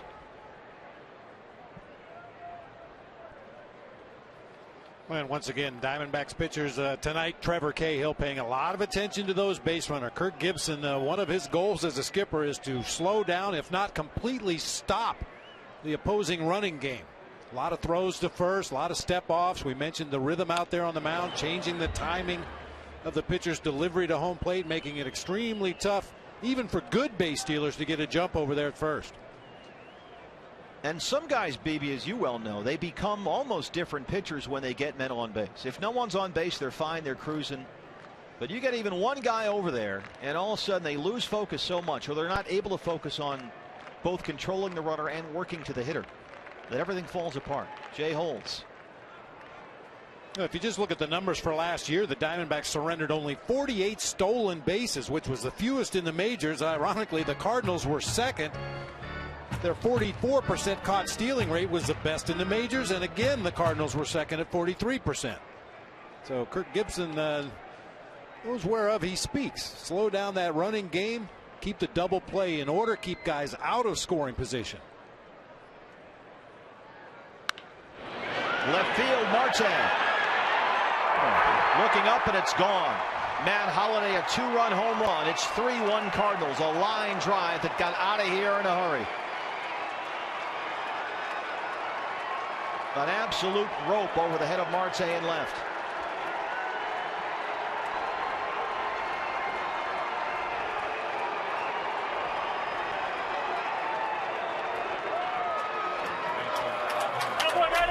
It's not your prototypical home run swing. Good sinker down below the knees. Holliday really has to go down and dig that one out, but got underneath that sinker, hit a screaming line drive just over the wall in left field. Boy, did he go down and get that one. That's a strong guy. Well, we watched him take batting practice earlier this afternoon, Bert, and he was hitting home runs over the pool in right center field. Tremendous power to any part of the ballpark. And we mentioned that Matheny says they want to grind out at bats and have, you know, guys consistently get base hits, but they also got some pop in this lineup with Holliday and Craig and Beltran, and, you know, they'll get Freeze back soon. So they'll hit their share of home runs as well. Craig is 0 for 2. He fly to center and grounded to short, drove in a run. Well, it's one thing to give up a base hit on a sinker down around a guy's ankle, but when he goes down and it's a 385-foot line drive into the bleachers and left, there's not much more you can do as a pitcher. Cahill ahead here, 0-2.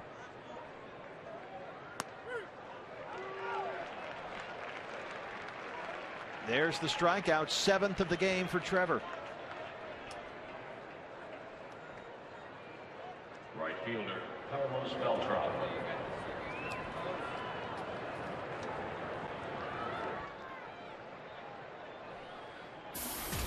Beltran has struck out and walked. He was 0 for 3 last night.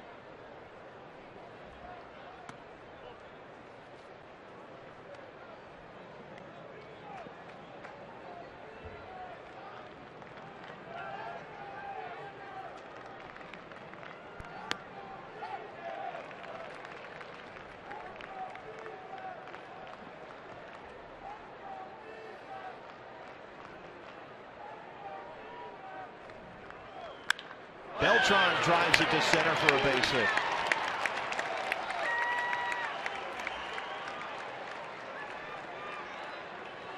Second hit of the inning for the Cardinals, and their 5th of the game. Might see a little stirring in that Diamondbacks bullpen. Not that Trevor Cahill is pitching poorly, but some solid contact in this inning that we have not seen before in this ball game. That sinker stays up and out over the plate. Beltran reaches out and smacks it into center field. Here comes Charles Nagy to have a conversation.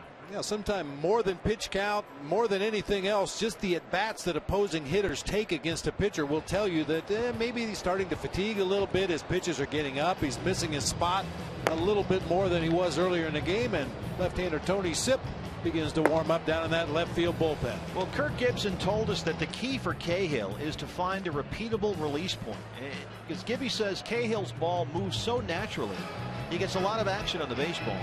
And sometimes he sort of tries to over-maneuver it, and he gets into trouble when he tries to make it go just that little extra. And it's when he tries to do that, overthrowing, if you will, maybe, that's when Cahill's release point can change as a result, and then the command gets away from him. And Gibby says Cahill just needs to find some place, some arm slot, where he's comfortable, and the ball is coming out almost at the same place all the time, and then just let the natural movement of his stuff do its thing. And you saw right there the movement on that pitch, but it just sort of hung there. Here's Molina. Yadier has singled and grounded out. 1 for 2. He was 1 for 3 last night.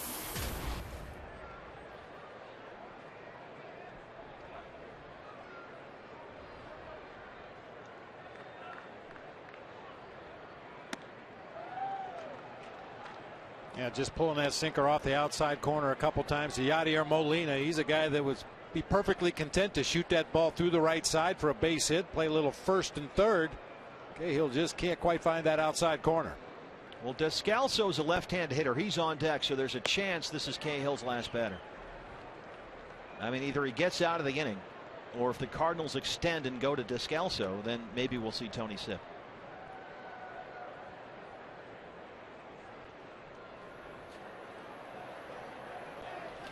Alan Trammell, Charles Nagy, the coaching staff. Big swing and a miss on the 3-0. It's 3-1.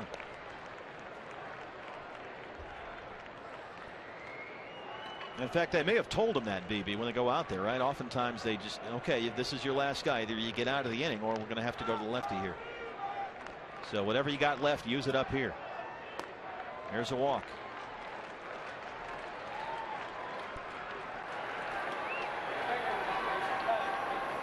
Looks like Kirk Gibson wants Miguel Montero to take his time going out to the mound to talk to Trevor Cahill, give Tony Sipp a few more warm-up pitches down in that bullpen. It just looks like Cahill is laboring a little bit now. His mechanics are never real smooth. He's not a real stylish pitcher out there on the mound. He has to work hard, but that last at bat by Yadier Molina looked like Cahill was really laboring to get that ball where he wanted it. There's Tony Sipp, the lefty, the pride of Pascagoula, Mississippi. And looks like Gibby is ready to leap up that top step, waiting for the right moment. And Descalso steps in, and Kirk Gibson goes to get his right-hander. 2 on, 2 out here in the 6th. D-backs trailing 3-1, and we'll see Tony Sipp, one of the new acquisitions in Kevin Towers' bullpen. Back after this, D-backs trail the Cardinals 3-1.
Set back here tomorrow night, Cardinals and D-backs. Lance Lynn for St. Louis, and Brandon McCarthy gets ready to make his Diamondbacks debut. We'll have it for you right here tomorrow on Fox Sports Arizona, 6 o'clock pregame show. Here's Brandon McCarthy looking on next to last night's winner, Ian Kennedy. And now we're looking at the pride of Pascagoula, Mississippi, 29-year-old Tony Sipp. Brought over in the big 3-team trade. Comes here from the Cleveland Indians. Tony Sipp, like most of the pitchers in this new bullpen, has a long history of a consistent and heavy workload. In fact, between 2010 and 2012, no AL left-hander appeared in more games than Tony Sipp in Cleveland. You see his numbers last year with the Tribe. He's got 2 on and 2 out here, and he's facing the lefty Daniel Descalso. And this is exactly, BB, why Kevin Towers went and got Tony Sipp. This is what you call the loogie, the lefty 1-out guy. 1 pitch, center field. Pollock. Tony Sipp does the job, throws 1 pitch and strands 2. We're through 6. The Matt Holliday homer has made it 3-1 Cardinals. CenturyLink, what's next? Well, what's next for the D-backs? 2, 3, and 4 in the order. Martin Prado, Aaron Hill, and Paul Goldschmidt when we come back.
Powered by CenturyLink, your link to what's next.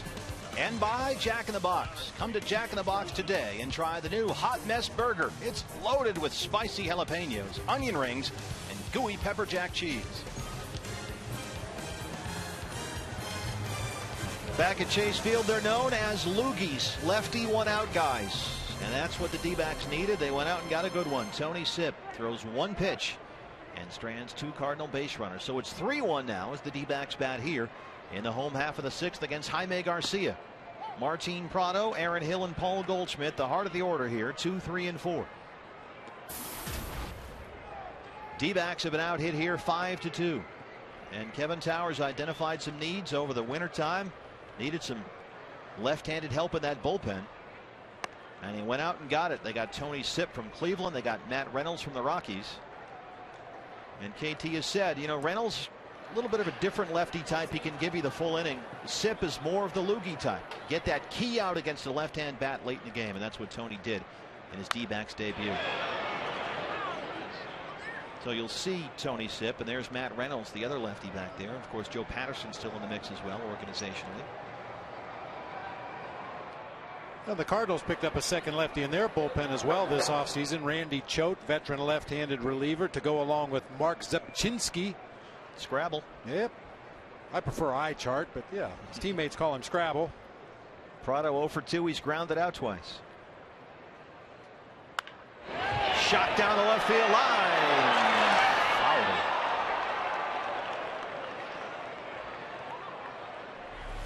Just a little bit out in front of that breaking pitch. Oh, that was a hanging. Yeah, it really was. Got it on the barrel. Unfortunately, just a little bit too far out front. Hooked foul down that left field line.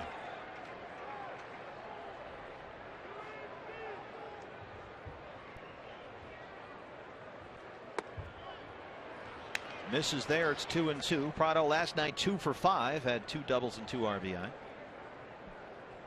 29 years old. Trevor Cahill looking for some offense to get him off the hook here.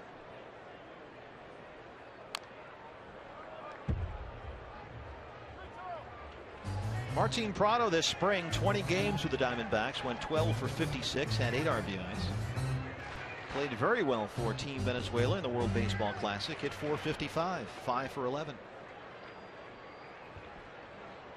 I mentioned it last night. The numbers in spring training not really indicative of the kind of spring that Martin Prado had because of some unselfish at bats where he gave himself up to move teammates into scoring position. Matt Carpenter, a busy night over there.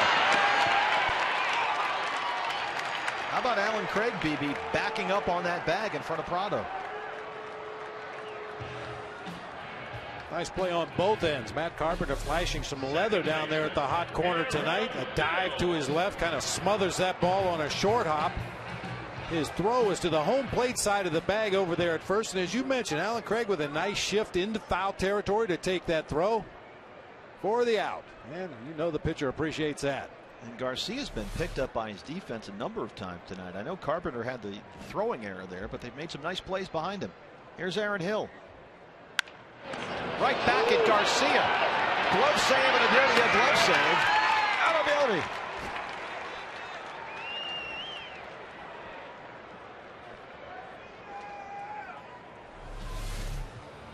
Knock it down, pick it up, throw him out. Ball popped right out of his glove, but Garcia gets to it quickly, kind of hoping for a bad throw right there, but put it right on the money to Alan Craig for the out. Aaron Hill a little upset with himself. Nothing wrong with chasing the first pitch. We've talked a lot about working deep counts and long at bats, but when you have a hitter at the plate that's capable of knocking the ball out of the ballpark, if that first pitch is to his liking, you want to see him swing at it. I think Aaron Hill a little upset with pitch selection right there. Here's Paul Goldschmidt, grounded into a fielder's choice and struck out. We saw that last night, BB. Adam Wainwright had the comebacker, which we thought deflected right off his glove. But Wainwright today had a deep purple bruise right on the shoulder there, the size of a baseball. It made an imprint, and he brushed it off last night, but admitted to some Cardinals beat writers today that, yeah, once that ball hit him last night, he just couldn't extend his arm. Frankly, it really did affect the way he threw the ball. We saw him hang some pitches all night because pre and post line drive comebacker, he was a different guy.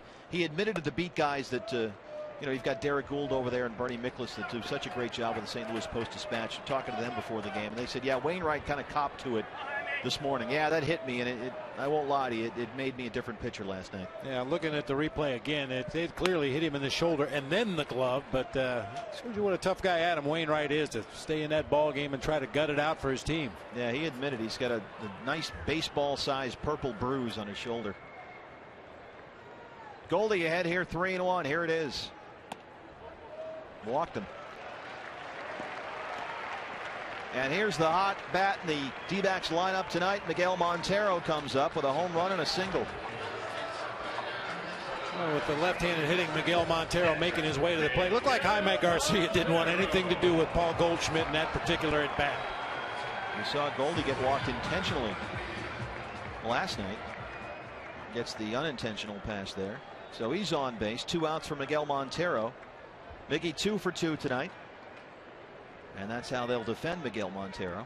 Nice shot.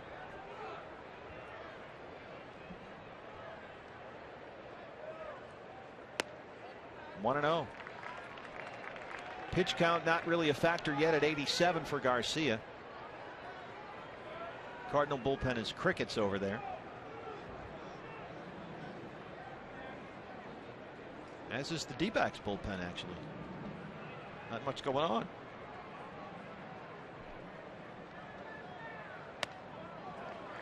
Montero ahead now, 2-0. Alfredo Marte is on deck. I wouldn't mind, BB, seeing Marte get a shot here against the lefty with 2 on. If Miggy can somehow extend the inning.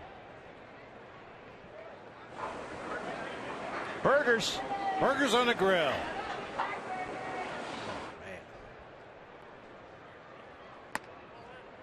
3-0. Boy, Miguel, sometimes you can just tell by the way a hitter takes a pitch how well he's seeing the ball on a given night. Miguel Montero looks like he is really locked in. No doubt Kirk Gibson gives him green light right here, 3-0. That was my question. He's got a hot bat tonight. He's got a homer and a single. You're swinging here? Absolutely. All right.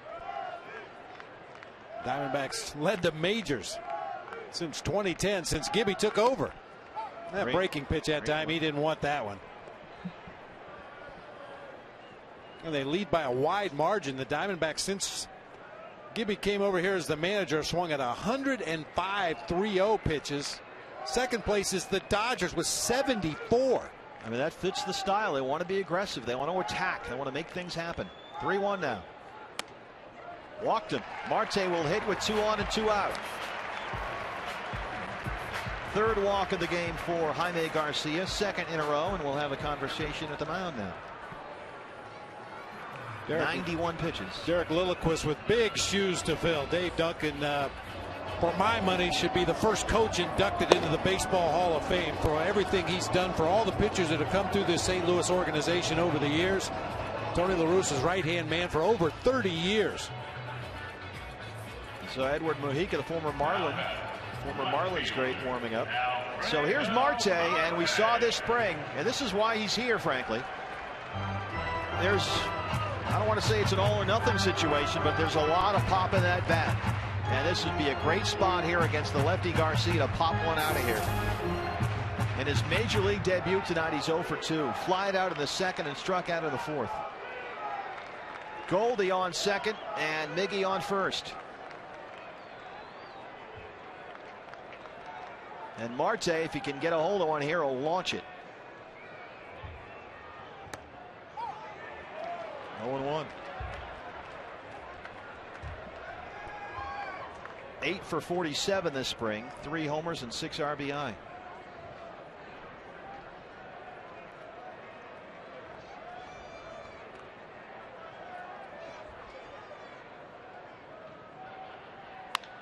Shot foul down the left field line. So Garcia quickly ahead now, 0-2.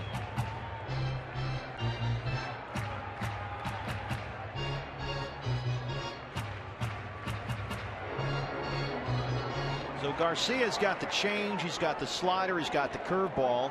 He's got a guy in his first big league game up there. He's ahead 0-2.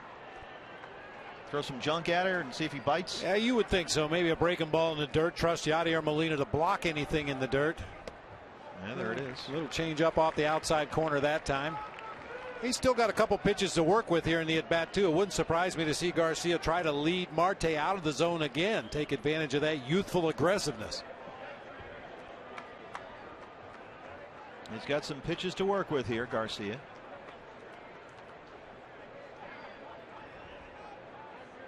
Here's the 1-2.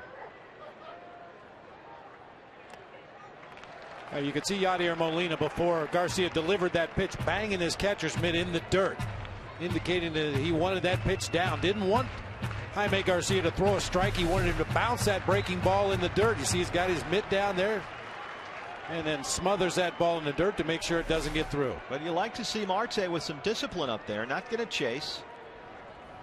He knows this is a big spot. First big league game.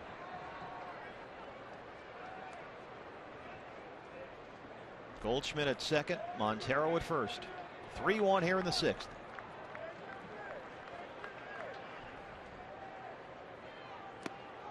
Lays off another one. Nice at bat here by Alfredo Marte. He was down 0-2, but he's worked it full. A.J. Pollock is on deck. You can see the D-backs fans. They know this is a great at bat by the kid here. They're on their feet. The question now is, what does he get? Fastball, or does Garcia trust his stuff and throw him a breaking pitch?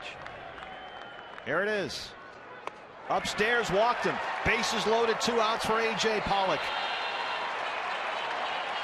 Third straight walk for Jaime Garcia.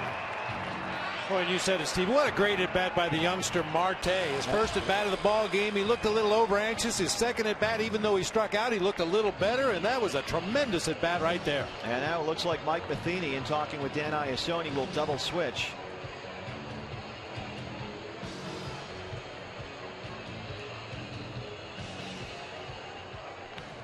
Here comes Edward Mujica.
field now. Matheny double switching after a huge at bat there by Alfredo Marte. Watch Jaime Garcia, BB. This is after he just walked Marte. Yeah, I think he's trying to plead his case to stay in the ball game after the third walk in a row, but Mike Matheny choosing to go with a fresh arm out of the bullpen.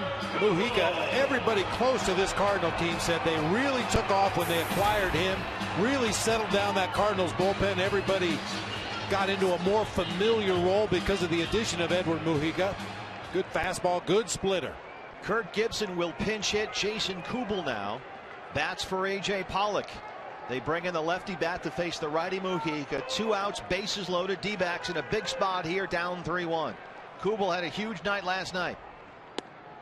1-0. Shane Robinson is now in right for the Cardinals. Kubel last night flied out, had an RBI double. He also singled.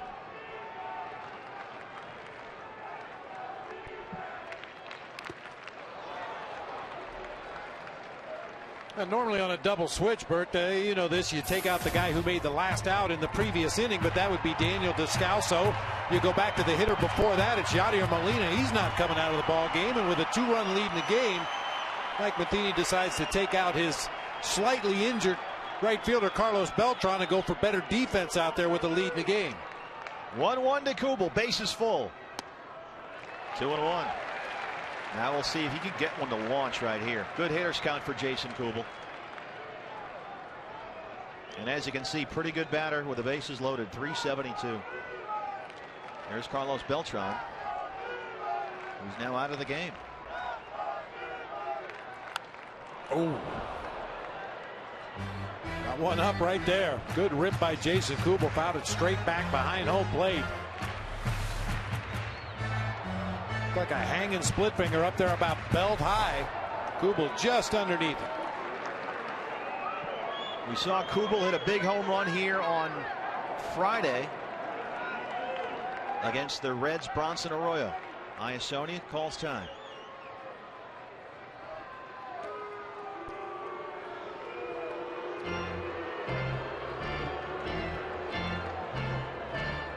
Yeah, when you see a hitter take that kind of a rip at a split-fingered fastball, I mean, Kubel wasn't fooled whatsoever, even though it was a bad pitch and it was up in the zone. Normally you would expect a pinch hitter coming off the bench to be very aggressive, maybe be out in front of that pitch a little bit, but Kubel was right on it. That may change the thinking of Yadier Molina behind the plate on this next pitch he calls. 3-2. Comes back with a good fastball that time. Bases loaded, 2 outs, 3-2. They're on their feet here at Chase. D-backs down 3-1. Goldie on third, Miggy on second, Alfredo Marte on first. Here's the 3-2 to Jason Kubel. Foul that. We'll do it again. Good fastball hitter, good fastball pitcher, 94 right down the gut. Kubel with another real good swing, fouls it straight back again. D-backs fans making some noise.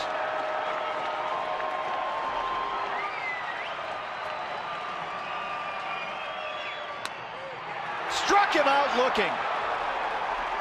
And Kubel knew it. Edward Mujica gets the big strikeout. D-backs leave him loaded. It's 3-1 through 6.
select Saturday home games. And on Memorial Day this year, the next one coming up Saturday, April 12th, D-backs and Dodgers. Before you pick up your Beat LA t-shirt, you can get out there and enjoy music, food trucks, lots of pregame entertainment right outside Chase Field. And don't forget, it'll be Wade Miley Garden Gnome Night.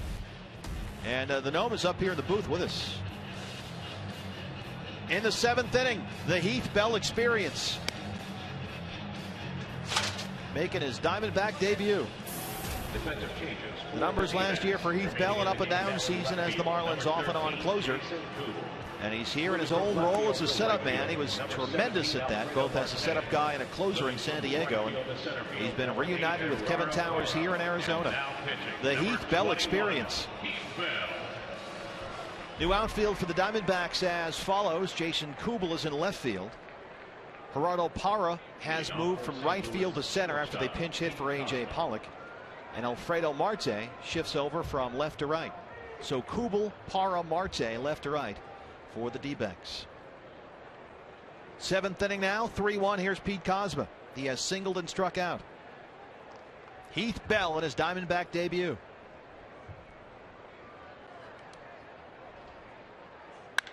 Kozma, first pitch swinging. Parra, center field. Pete Kozma, the solo shot. 4-1.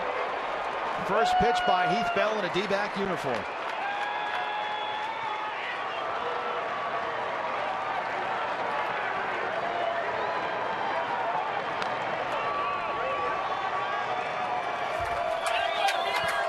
Pete Kozma with sneaky power, and he snuck up on this first fastball from Heath Bell, inside corner, middle of the thighs. Gets every bit of it. Parra barely moved out there in center field. 4-1 Cardinals. Here's Shane Robinson, who got double switched into right field, batting in the pitcher's spot. A little cross up on that pitch from Heath Bell. Looked like Miguel Montero was anticipating a fastball. Started to come up out of his crouch, reaching up above his head to catch what he thought was a heater. That was a curveball, and Montero indicated that it was his fault. You don't expect balls to come right at you when you're sitting out there. I mean, that was hard hit. That's a long way.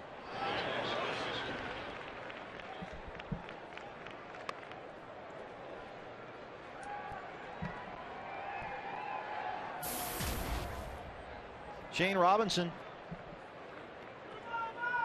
28 years old. He'll turn 29 in October, from Tampa, Florida.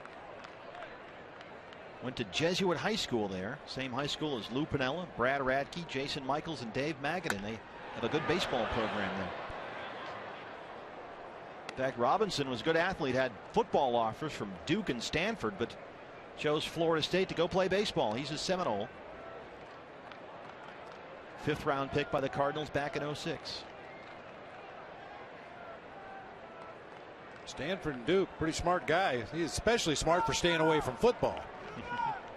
He may have had the best camp of any Cardinal. He had 438 this spring with 3 homers and 14 RBI.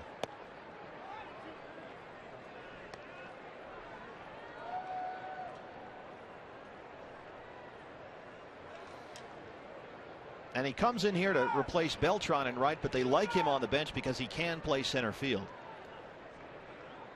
So when they need a new center fielder, he's the go-to guy. But in there tonight at a corner spot, it's 2-2 now.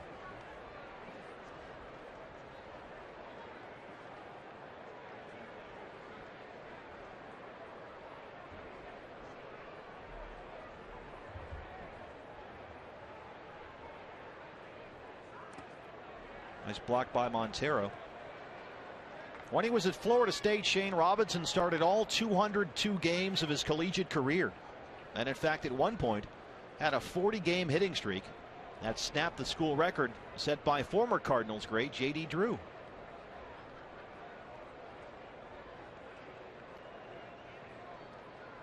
So Heath Bell has given up a home run, and he's gone 3-2 here to Robinson.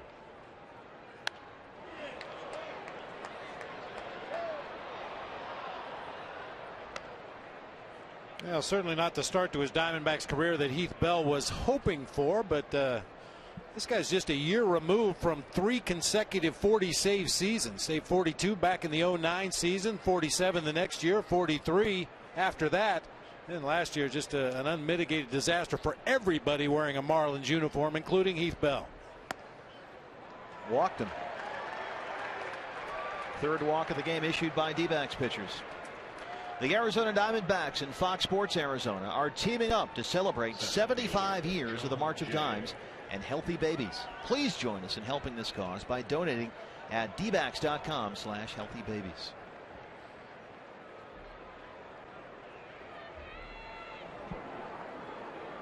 Nice view from high above here, Chase Field.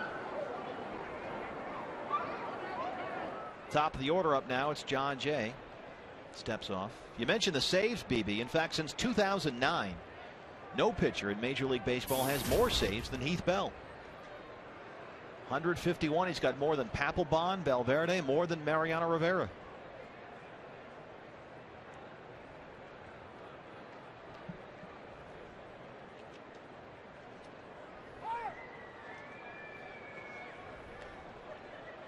John Jay has struck out twice. He was hit by a pitch, came in and scored on the Matt Holliday home run back in the 6th.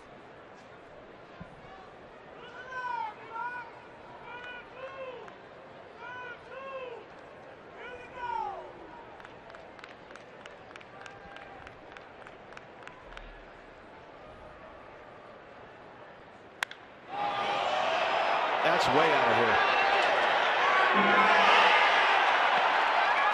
High off the foul pole, a 2-run shot by John Jay. And it's given the Cardinals a 6-1 lead.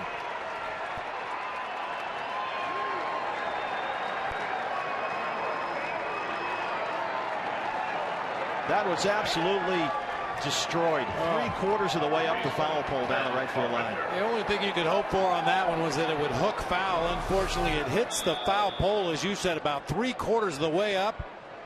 A hanging off-speed pitch on the inside part of the plate. We talked about all the timing mechanisms that John Jay has up there at the plate and had them all in line that time. So here's Matt Carpenter.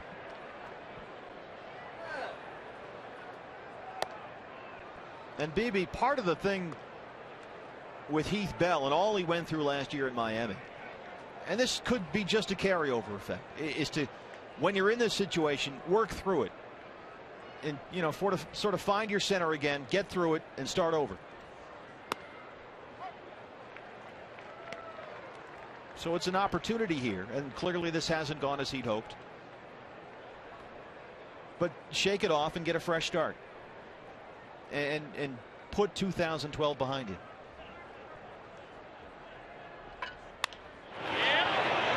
Fair ball down the right field line. Marte digs it out of the corner, and Matt Carpenter has a stand-up double. So Heath Bell has gone home run, walk, home run, double.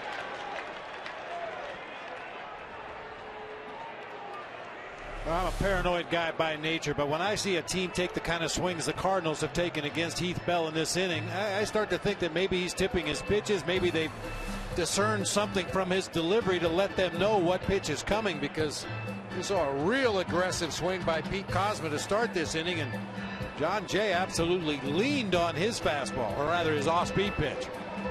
Josh Colemanter and his beard are warming up in the bullpen. Dan Iassoni going to go out to the mound and break this up now, as Charles Nagy. Well, we were talking last night about whether the ball carries better with the roof open or closed. And the finger on the button, BB. All right. Well, I'm sure both pitching staffs would like to see the roof closed, but the fans in the ballpark tonight, certainly us up here in the press box, we like it open. Oh, it's gorgeous when it's open. It's really a nice ballpark. Roof is open, beautiful night like this. Great weather, nice and cool, very comfortable here. Here's Matt Holliday. He's flying out, grounded out, and homered. Holliday hit an absolute missile out of here over the, just barely over the left field fence, a line drive. And that's a very good sign for the Cardinals, certainly Matt Holliday, because he really struggled toward the end of last year. Did not have a great postseason. Hit 190 in 5 Division Series games against the Nationals. Hit 200 in the NLCS.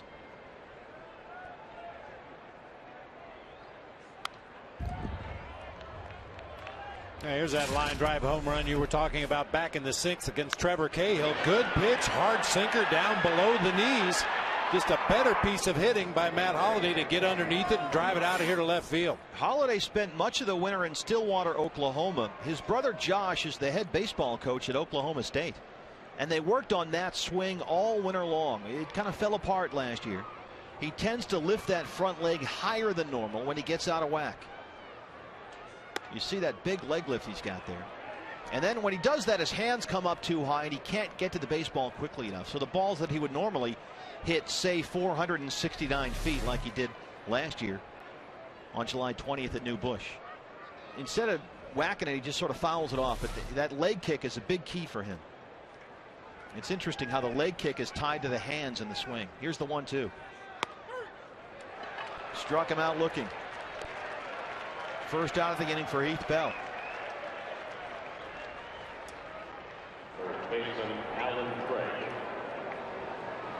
There's high above Josh Colementor, who appears to be ready to go.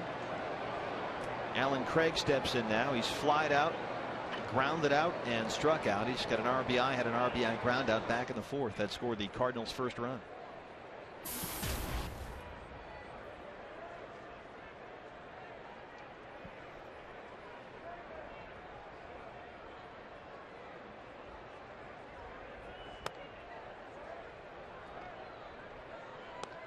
Alan Craig signed through at least 2017. He's locked in as the man who will follow both Albert Pujols and Lance Berkman at first base in St. Louis. And he may still, as you mentioned, Bob, see some time in the outfield. Started 26 games last year, 37 games in the outfield 2 years ago. He's got some flexibility. So when they want Matt Adams, one of their top hitting prospects, to find an at bat, they may move Craig to an outfield spot. They got some young guys they just really have to work in here, keep them fresh. In fact, Adams is out on deck now, I think. Craig's arm probably just a little bit short to play outfield on a full-time basis, but when you consider that bat in the middle of this Cardinals lineup, I think they would be willing to make that trade-off if necessary. Pitcher spot is up next, so Adams is going to get a chance. Craig laces it into left. Oquendo stops Carpenter at third.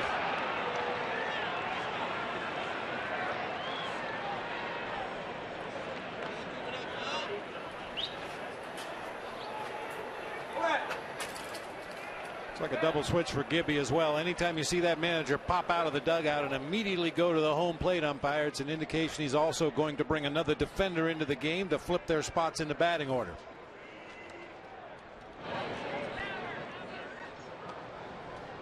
Josh Colementor has been warming for a while. We'll see Martin Prado come out. There's Eric Chavez making his Diamondbacks debut here in the 7th. 6-1 Cardinals.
6-1 in the 7th inning at Chase Field. Now it's time for our Firestone Complete Auto Care Extra Mile Index, going the extra mile.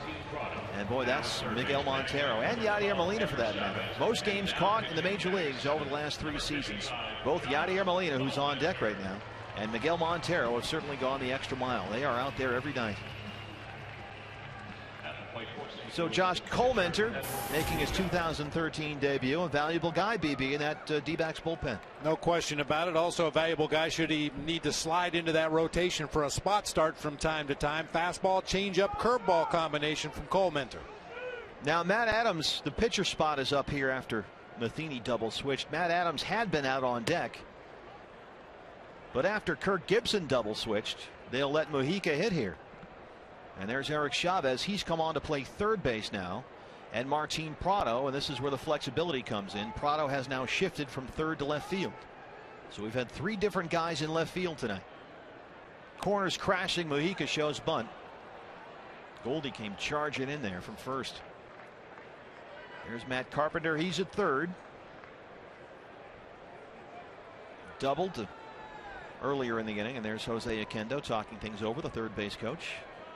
Situation a lot of teams in the National League with the pitcher at the plate. Try that safety squeeze. They want Mujica to get the ball down on the ground. If it's successfully bunted and the runner at third base can read it well enough to attempt to score, he'll try to come down that third baseline. Alan Craig at first after his base hit.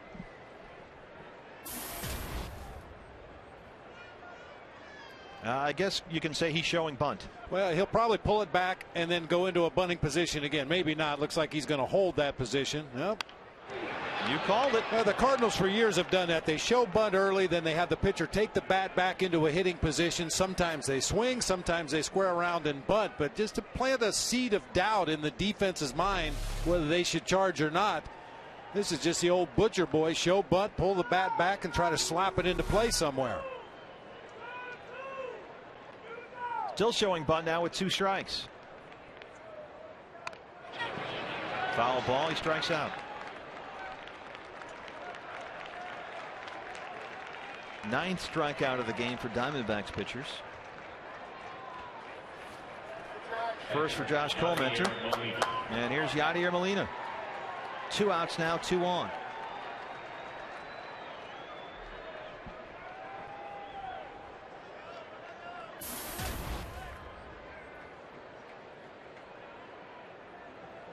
Miguel Montero stepping out in front of home plate to alert his infielders as to what he's going to do with the baseball should Alan Craig take off from first base.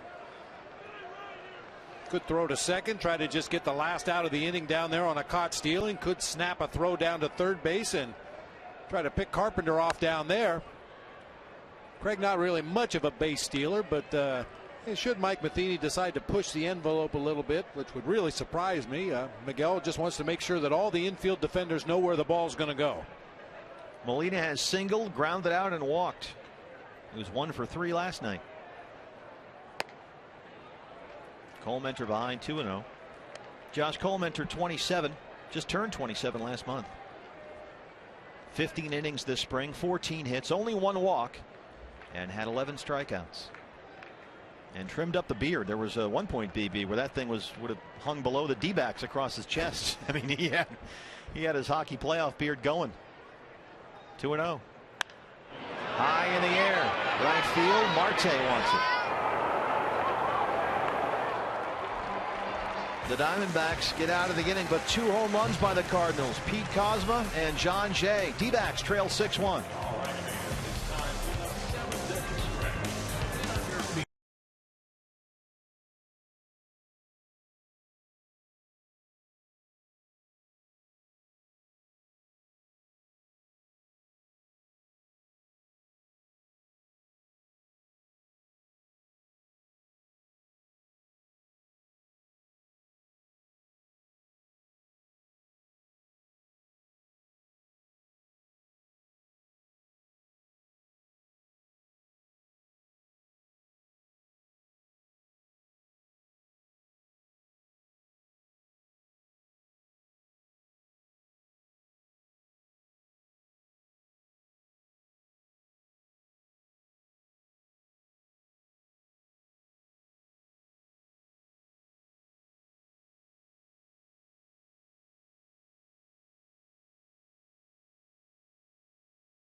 Surpassed their 2012 totals, and the winner is Paul Goldschmidt. Goldie doubles over Aaron Hill home runs. JJ puts saves, and Brad Ziegler double play balls. JJ coming in second in our AT&T Twitter poll. First, as always, in our bullpen, Joe Borowski, who's with us now. And Joe, what happened to Heath Bell there? It's almost as if they know what's coming. It's hard to explain because his stuff is still there. He still throws with very good velocity. His curveball still has a good break to it. But it seemed like they were on top of everything that he threw out there. And it's because, I'm asking, is it because their swings just seem so aggressive? I mean, they're just green light and bang. Quite possibly, who knows? St. Louis might be happy to finally get Cahill where the ball was moving all over the place, and then you get somebody like Heath Bell coming in there throwing gas, but pretty much for the most part straight over the top and straight. But he wasn't missing many bats. He wasn't fooling people, and it begs to wonder if maybe he's doing something out there. Well, I mentioned it at the time, Joe. I'm paranoid by nature to begin with. Sure. And when I see a guy with the stuff like Heath Bell features and the swings that the Cardinals were taking, that's the first thing I would have to think about. I'm sure there'll be some video work after the game tonight. Nice play by Pete Kozma to get his counterpart at short. Pennington grounds out. And that's the first thing you look at. You look at if the stuff was hurting a little bit, or if his velocity was down, or his curveball wasn't as sharp, then you might say, well, it's just his stuff, but it looks just as crisp as ever. Is there a chance, Joe, it's carryover from last year? There's a possibility, but I mean, it's just a mojo. Yeah. Sometimes it just takes a little bit longer than the new year to shake off. And possibly sometimes. It all depends on the type of makeup you have, your personality, your mentality out there on the mound. And as Bob was referencing earlier, he is coming off of 3 seasons where he was out there and he was one of the best closers in the game. And he really did hit a wall last year. And it could possibly be some carryover where it's still in the back of his mind possibly. But you would hope that with the stuff that he has, he would be able to overcome that and get back to the form that he had before last year. Eric Chavez came into play third. Chavez lifts it high in the air to center. Drifting over toward right now. Robinson wants it. He calls off Jay. 2 down. I didn't miss that one by much. Chavez hit that ball a mile in the air to right center field, just under it a little bit. Center field, Gerardo. Joe, what's coming up on the postgame show? Well, I think we're going to look at Cahill a little bit, see what he was doing right, where he may have let the game slip away. Even though, I'll tell you the truth, overall, I didn't think it was a poor performance by any part whatsoever. I just think that there's just some things that possibly, if he can fine-tune, and especially pitching in this ballpark, even last year, he struggled a little bit pitching in this ballpark. But I thought he made good pitches when needed, but sometimes you got to tip your hat to Holliday because it wasn't a bad pitch that he gave up the home run on. Sometimes it just happens like that. 2-out hit by Gerardo Parra. It looked, Joe, like when he got in that 6th inning, and BB mentioned it, the word labor. It did look like he was laboring a bit more than he had previously. Yeah, and he was working first pitch strikes pretty regularly before that 6th inning, and it could possibly be a fatigue factor. You know, he started getting a little bit more wild. He started falling behind a little bit more. Because you know, through 5, he looked absolutely terrific. Sure, I thought he was right. I thought he was right on target, and he looked real crisp. I mean, he had great sink on his fastball. I thought he mixed in some good changeups. Martin Prado, 0 for 3. He's grounded out 3 times.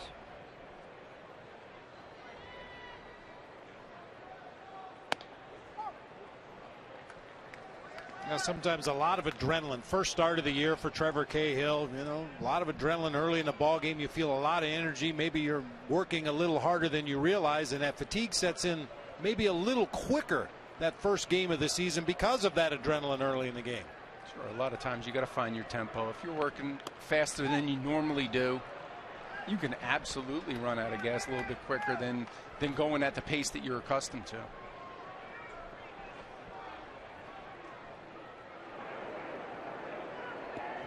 Good crowd here tonight, more than 28,000 at Chase Field. Great night to be out at the ballpark, just gorgeous. Chopper to short, Kozma. The other short way for the final out. D-backs get a base hit. We'll talk to Joe Borowski after the game. They trail the Cardinals 6-1. Joe, thanks. Thank you.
An eventful night here at Chase Field. Some fine defensive plays on both sides. Some home runs on both sides, but all the scoring really on the Cardinal side. Diamondbacks trailing 6-1 here in the 8th. Josh Colmenter back out there. Daniel Descalso stepping in for the Cardinals. He's 0 for 3. He's grounded out, struck out, and flied out.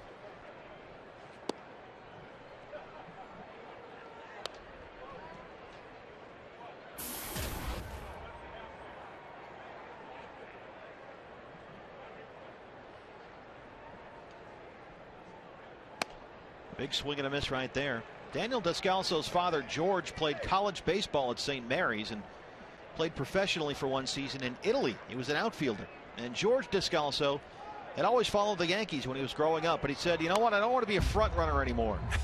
And we live in the Bay Area, so we're going to become A's fans. And so George Descalso made everyone in his family become an A's fan. And Daniel is the oldest of 6 children. Often went with his dad to A's games at then half-empty Oakland Coliseum, and Daniel said, that's how I fell in love with baseball. Fly ball left field, and it's foul. Descalso grew up with a Mark McGwire poster on his wall, of course, from the Bash brothers in those days. And then years later, guess who turned out to be Descalso's hitting coach in St. Louis? How about that? Mark McGwire. And when you say a half-full Oakland Stadium, you're giving them the benefit of the doubt. Got him. Chase the high one right there. It's a strikeout for Colmenter. His second strikeout tonight.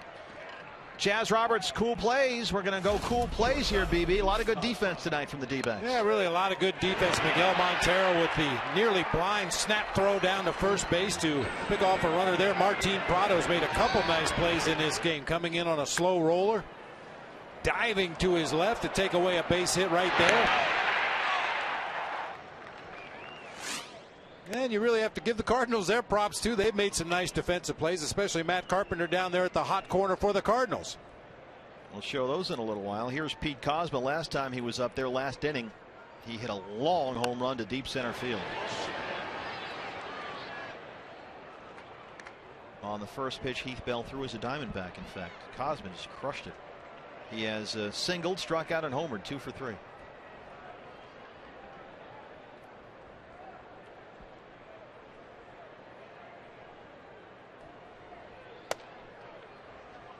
BB, another great manager in the house today.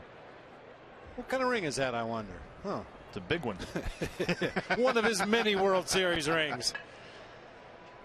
Yeah, I mentioned earlier Derek Lilliquist, as that ball's grounded to short, should be no problem for Pennington. Derek Lilliquist with big shoes to fill of Dave Duncan, the longtime pitching coach under Tony La Russa. I'm sure Mike Matheny felt a little pressure too, succeeding a guy like Tony La Russa. Right fielder Shane Robinson. Tony's turned author now. He's very involved, of course, with his pet projects out there, and I mean that literally in Oakland, finding homes for pets. And it's a foundation he calls ARF, and he's an author. He's written a couple of books now, and keeping busy, involved with the commissioner's office, doing lots of things here. Shane Robinson takes his stride. I'll tell you a real quick story. Working the postseason last year and going into Tony La Russa's office before a ball game, which I have done many, many times before as a broadcaster. Walked into his office and he, on his computer, had a Yes, the band Yes, had a Yes video playing, a concert. And I was taken aback. I about passed out. You know, Tony, one of the most serious baseball guys. I mean, the minutia of the game is where he lives. And there he was watching a Yes concert on his computer before the ball game. And I told some people about it, and they all agreed that's way out of character for Tony. And, of course, he knew at that point he was going to retire at the end of the season. But it's actually 2 years ago, I'm sorry. But it was just so odd, you know, just something you would never expect to see from Tony. It's not like he's on the YouTube looking for cat videos. I mean, he could just have the Yes thing in the background while he's preparing other notes. No, I asked him about it. He said it's one of my favorite bands. I love this concert. I watch it all the time. Robinson shoots one in the right. I said, who are you and what'd you do with Tony La Russa? First hit given up by Josh Colmenter. Here's John Jay, top of the order. And John Jay, last time up, hit one 3/4 of the way up the foul pole in right field. Just hammered it.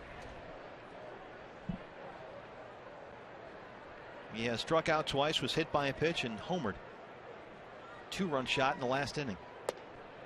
1-0.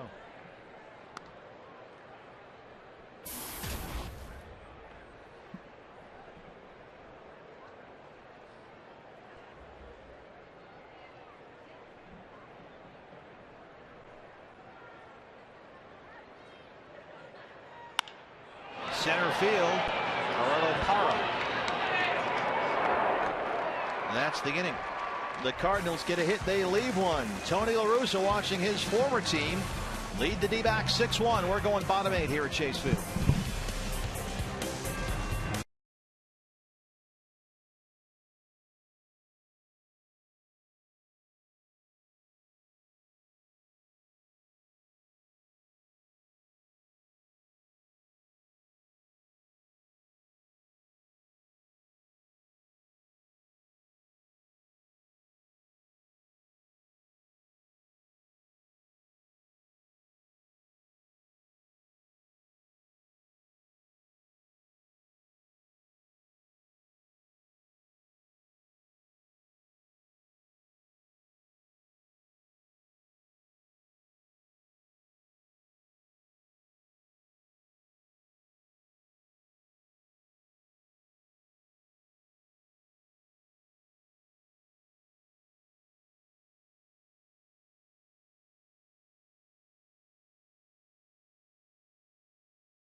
Angels outfielder Josh Hamilton back in Texas to take on the Rangers. So the Yankees battle the defending AL champs, the Tigers.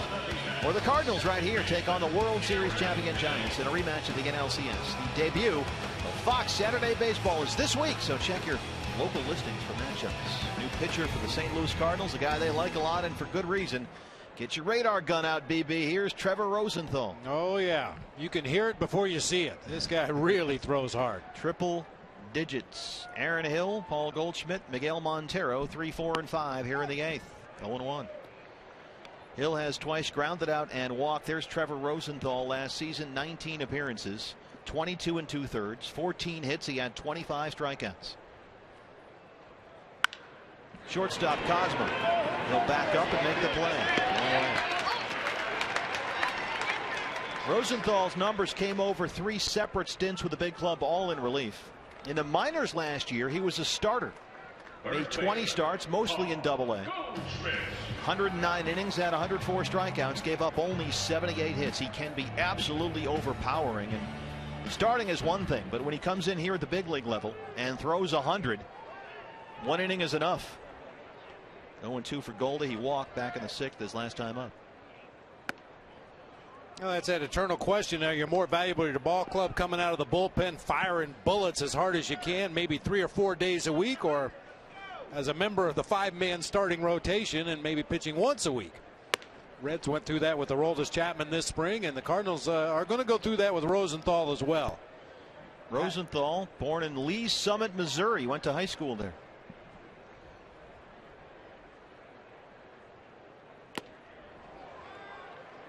He pitched at a community college in Arkansas City, Kansas, and was a 21st round pick by the Cardinals in the 09 draft. Now you're saying, hold on here, if this guy throws so hard and he's so good, why is he a 21st round draft pick? Well, Rosenthal went to community college intending to play shortstop or third base.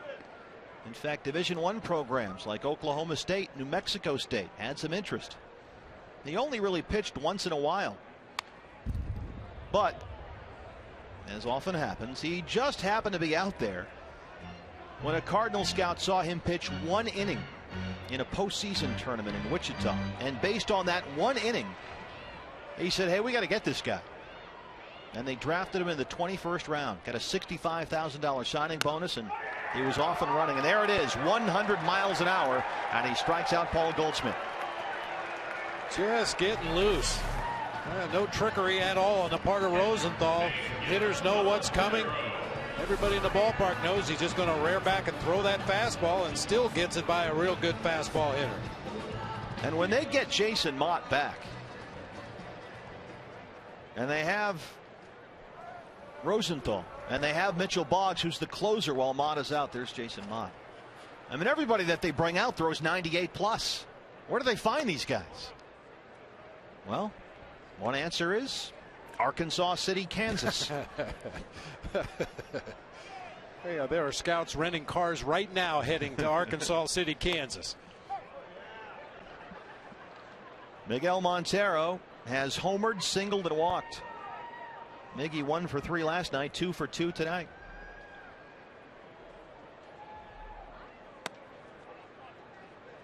And as a hitter, when you're facing a guy that throws triple digits, you really have to fight the instinct to swing as hard as he's throwing. The idea is just get the bat quickly into the hitting zone and let Rosenthal supply the power. Just get the barrel on it. A lot easier said than Rosenthal last year threw the 4-seam fastball. You know what it's going to say, 100. Don't turn it on. Rosenthal threw the 4-seam fastball 80% of the time last year at the big league level. Average velocity, average 98.5. Blowing guys away with 100-mile-an-hour fastballs. That's the Trevor Rosenthal show. We've seen enough. We're through 8, 6-1.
home runs. There's Matt Holliday.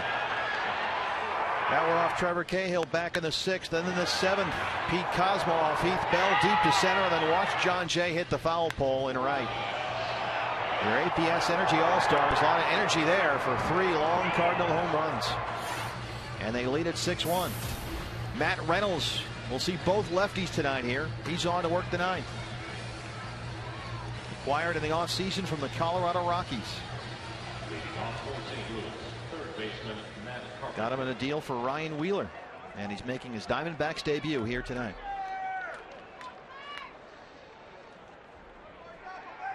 We've seen Sip, Bell, Colementer, and now Matt Reynolds. Here's Matt Carpenter, 2 for 4, couple of doubles. 0-1.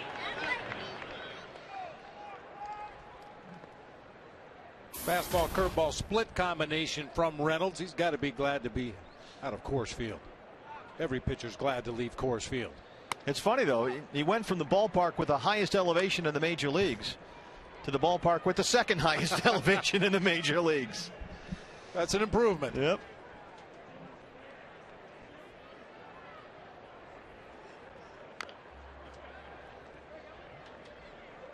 This spring, Matt Reynolds, 11 earned runs, 19 hits, and 11 1/3. 5 walks and 12 strikeouts. 28 years old. Last season, 71 appearances, 44 of those appearances coming on no rest. High in the air. Parr wants it in center, drifting over toward left, makes the catch. Hey, MLB.com at bat is the #1 source for live baseball everywhere you go. Available for iPhone, iPad, Android, BlackBerry 10. At bat delivers D-backs baseball, live audio, pitch tracking, stats, news, highlights, the whole thing. Text at bat to 31826 or visit dbacks.com for details. So Carpenter flies out to center to lead off the 9th here. Here's Holliday, homered back in the 6th.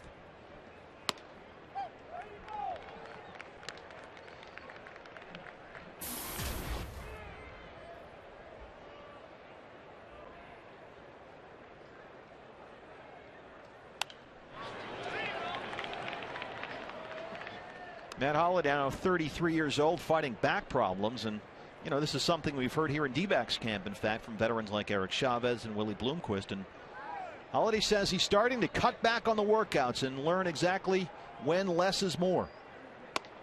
And some of these guys are hard workers, and you have to pull back a bit. And Holliday said he's having really to understand that it's possible to get a good feel for your swing mechanics, and you can do that in, say, 8 to 15 swings and not 20 or 50. And that's something that we've talked with Eric Chavez about over the course of the spring, BBs. You got to learn when enough is enough. Yeah, especially for everyday players, guys that are going to go out there 140, 150 times a season. You can leave your game in the batting cage or in the weight room sometimes if you're not careful. And really, you know, take one less round of batting practice here and there. That's all we're talking about. But multiplied over the course of a full season at age 33. You can save some wear and tear. Right to Chavez at 3rd. That worked out nicely. This one going according to plan. It's so nice when a narrative works out like that.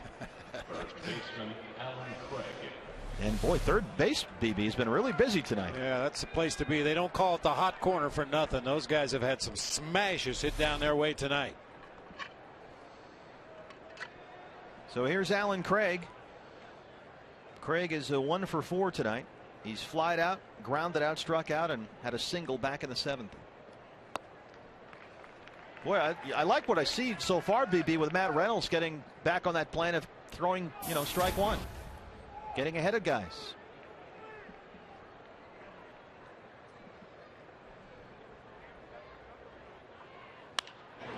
Center field, Parra.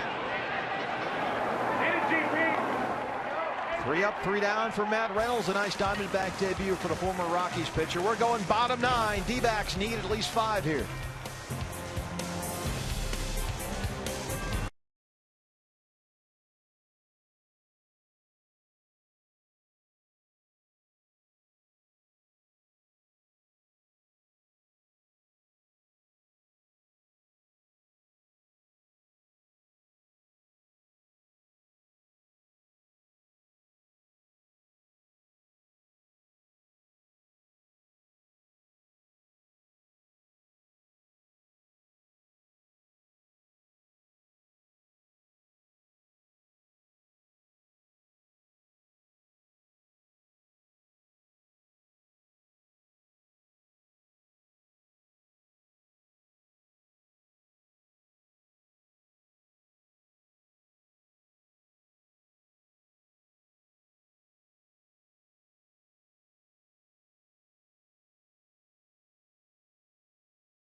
Carpenter, he worked all spring long at second base. He was going to be their opening day second baseman. But then late in camp, David Freese got hurt. So Carpenter had to move back over to third. And he's played very well there all night long. He's got great reactions. He's a very physical player, which suits that position very well. He's made some great plays in the ball game tonight. Those are our Ram Trucks tools of the trade. Carpenter having a nice night at third. New pitcher for the Cardinals, speaking of guys filling in for injuries, is Mitchell Boggs, and with Jason Mott on the shelf, this is the closer for the time being. Yeah, it would seem they have some interchangeable parts down there, but Mitchell Boggs certainly has a lot more experience than any of the other young flamethrowers down in that Cardinals bullpen. Fastball, slider, an occasional changeup. One thing you'll notice about Mitchell Boggs, he throws from the very extreme first base side of the rubber out there on the mound. Very closed setup as he gets his sign from Yadier Molina, but that right foot barely making contact with the first base side of the rubber. And then he turns his back to face the hitter. It's Marte here in the ninth. Now, this is one way a pitcher can simplify his mechanics, not worry so much about his turn or his leg kick. As he gets the sign from Molina, watch how he sets up. That left foot will close up almost to the other side of the rubber. Shoulders already closed, upper body closed. He just lifts the leg and then delivers the ball home. Marte is 0 for 2. Worked a really nice walk to load the bases in the last inning. Here's the foot. Yeah, he's got that entire rubber covered from the first base side all the way across to the third base side. And a lot of times, BB, when guys get comfortable on one side, as you know, they'll go beyond the rubber if they can get away with it. Marte fouls one down the right-hand side.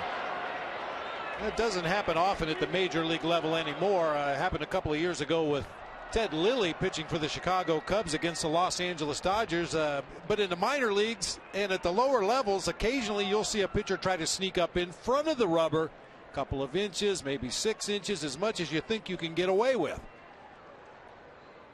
Here's the 1-2 to Alfredo Marte in his major league debut tonight. Struck him out.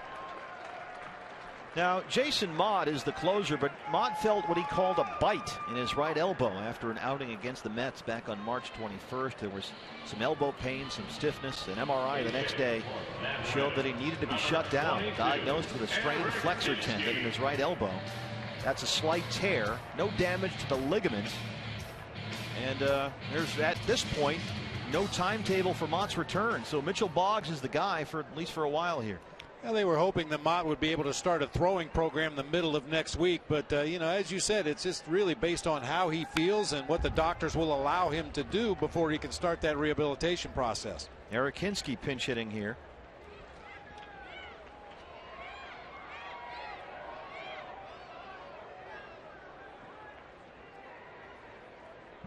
So with Mott on the shelf, it's Mitchell Boggs who will close. Timetable TBA. Boggs, 29 years old, born in Dalton, Georgia, went to high school there, briefly attended Tennessee Chattanooga, where he went to play quarterback, and then switched over to the University of Georgia in Athens, where he was a relief pitcher and a 5th-round pick by the Cardinals back in 2005. 1-2 now to Eric Hinsky. Eric didn't like it from Dan Iasonia.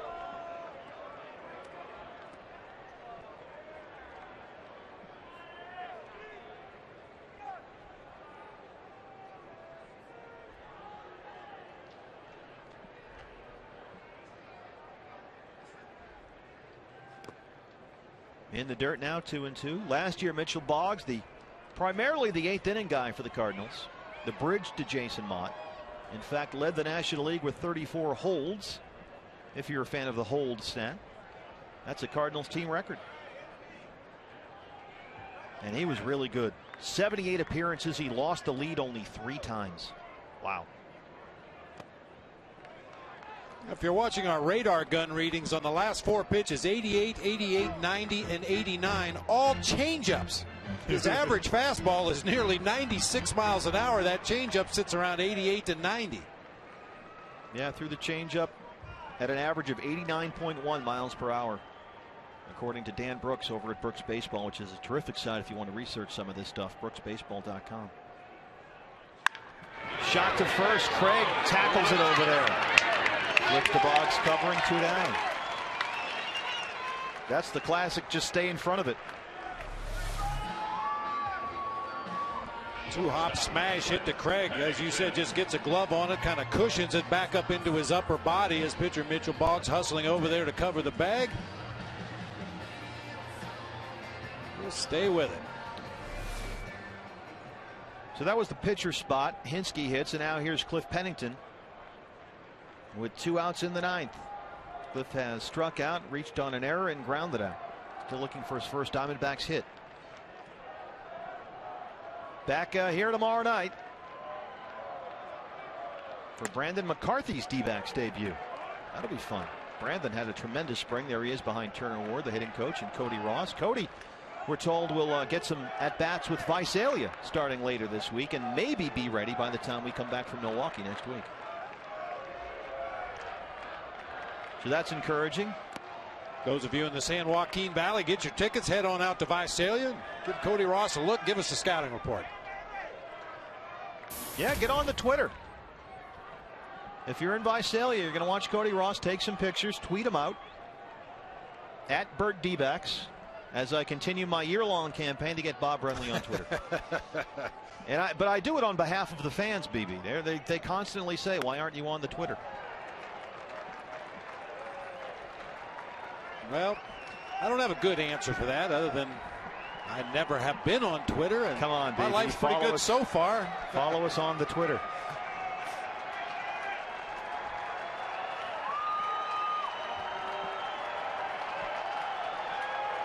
Here's the 1-2.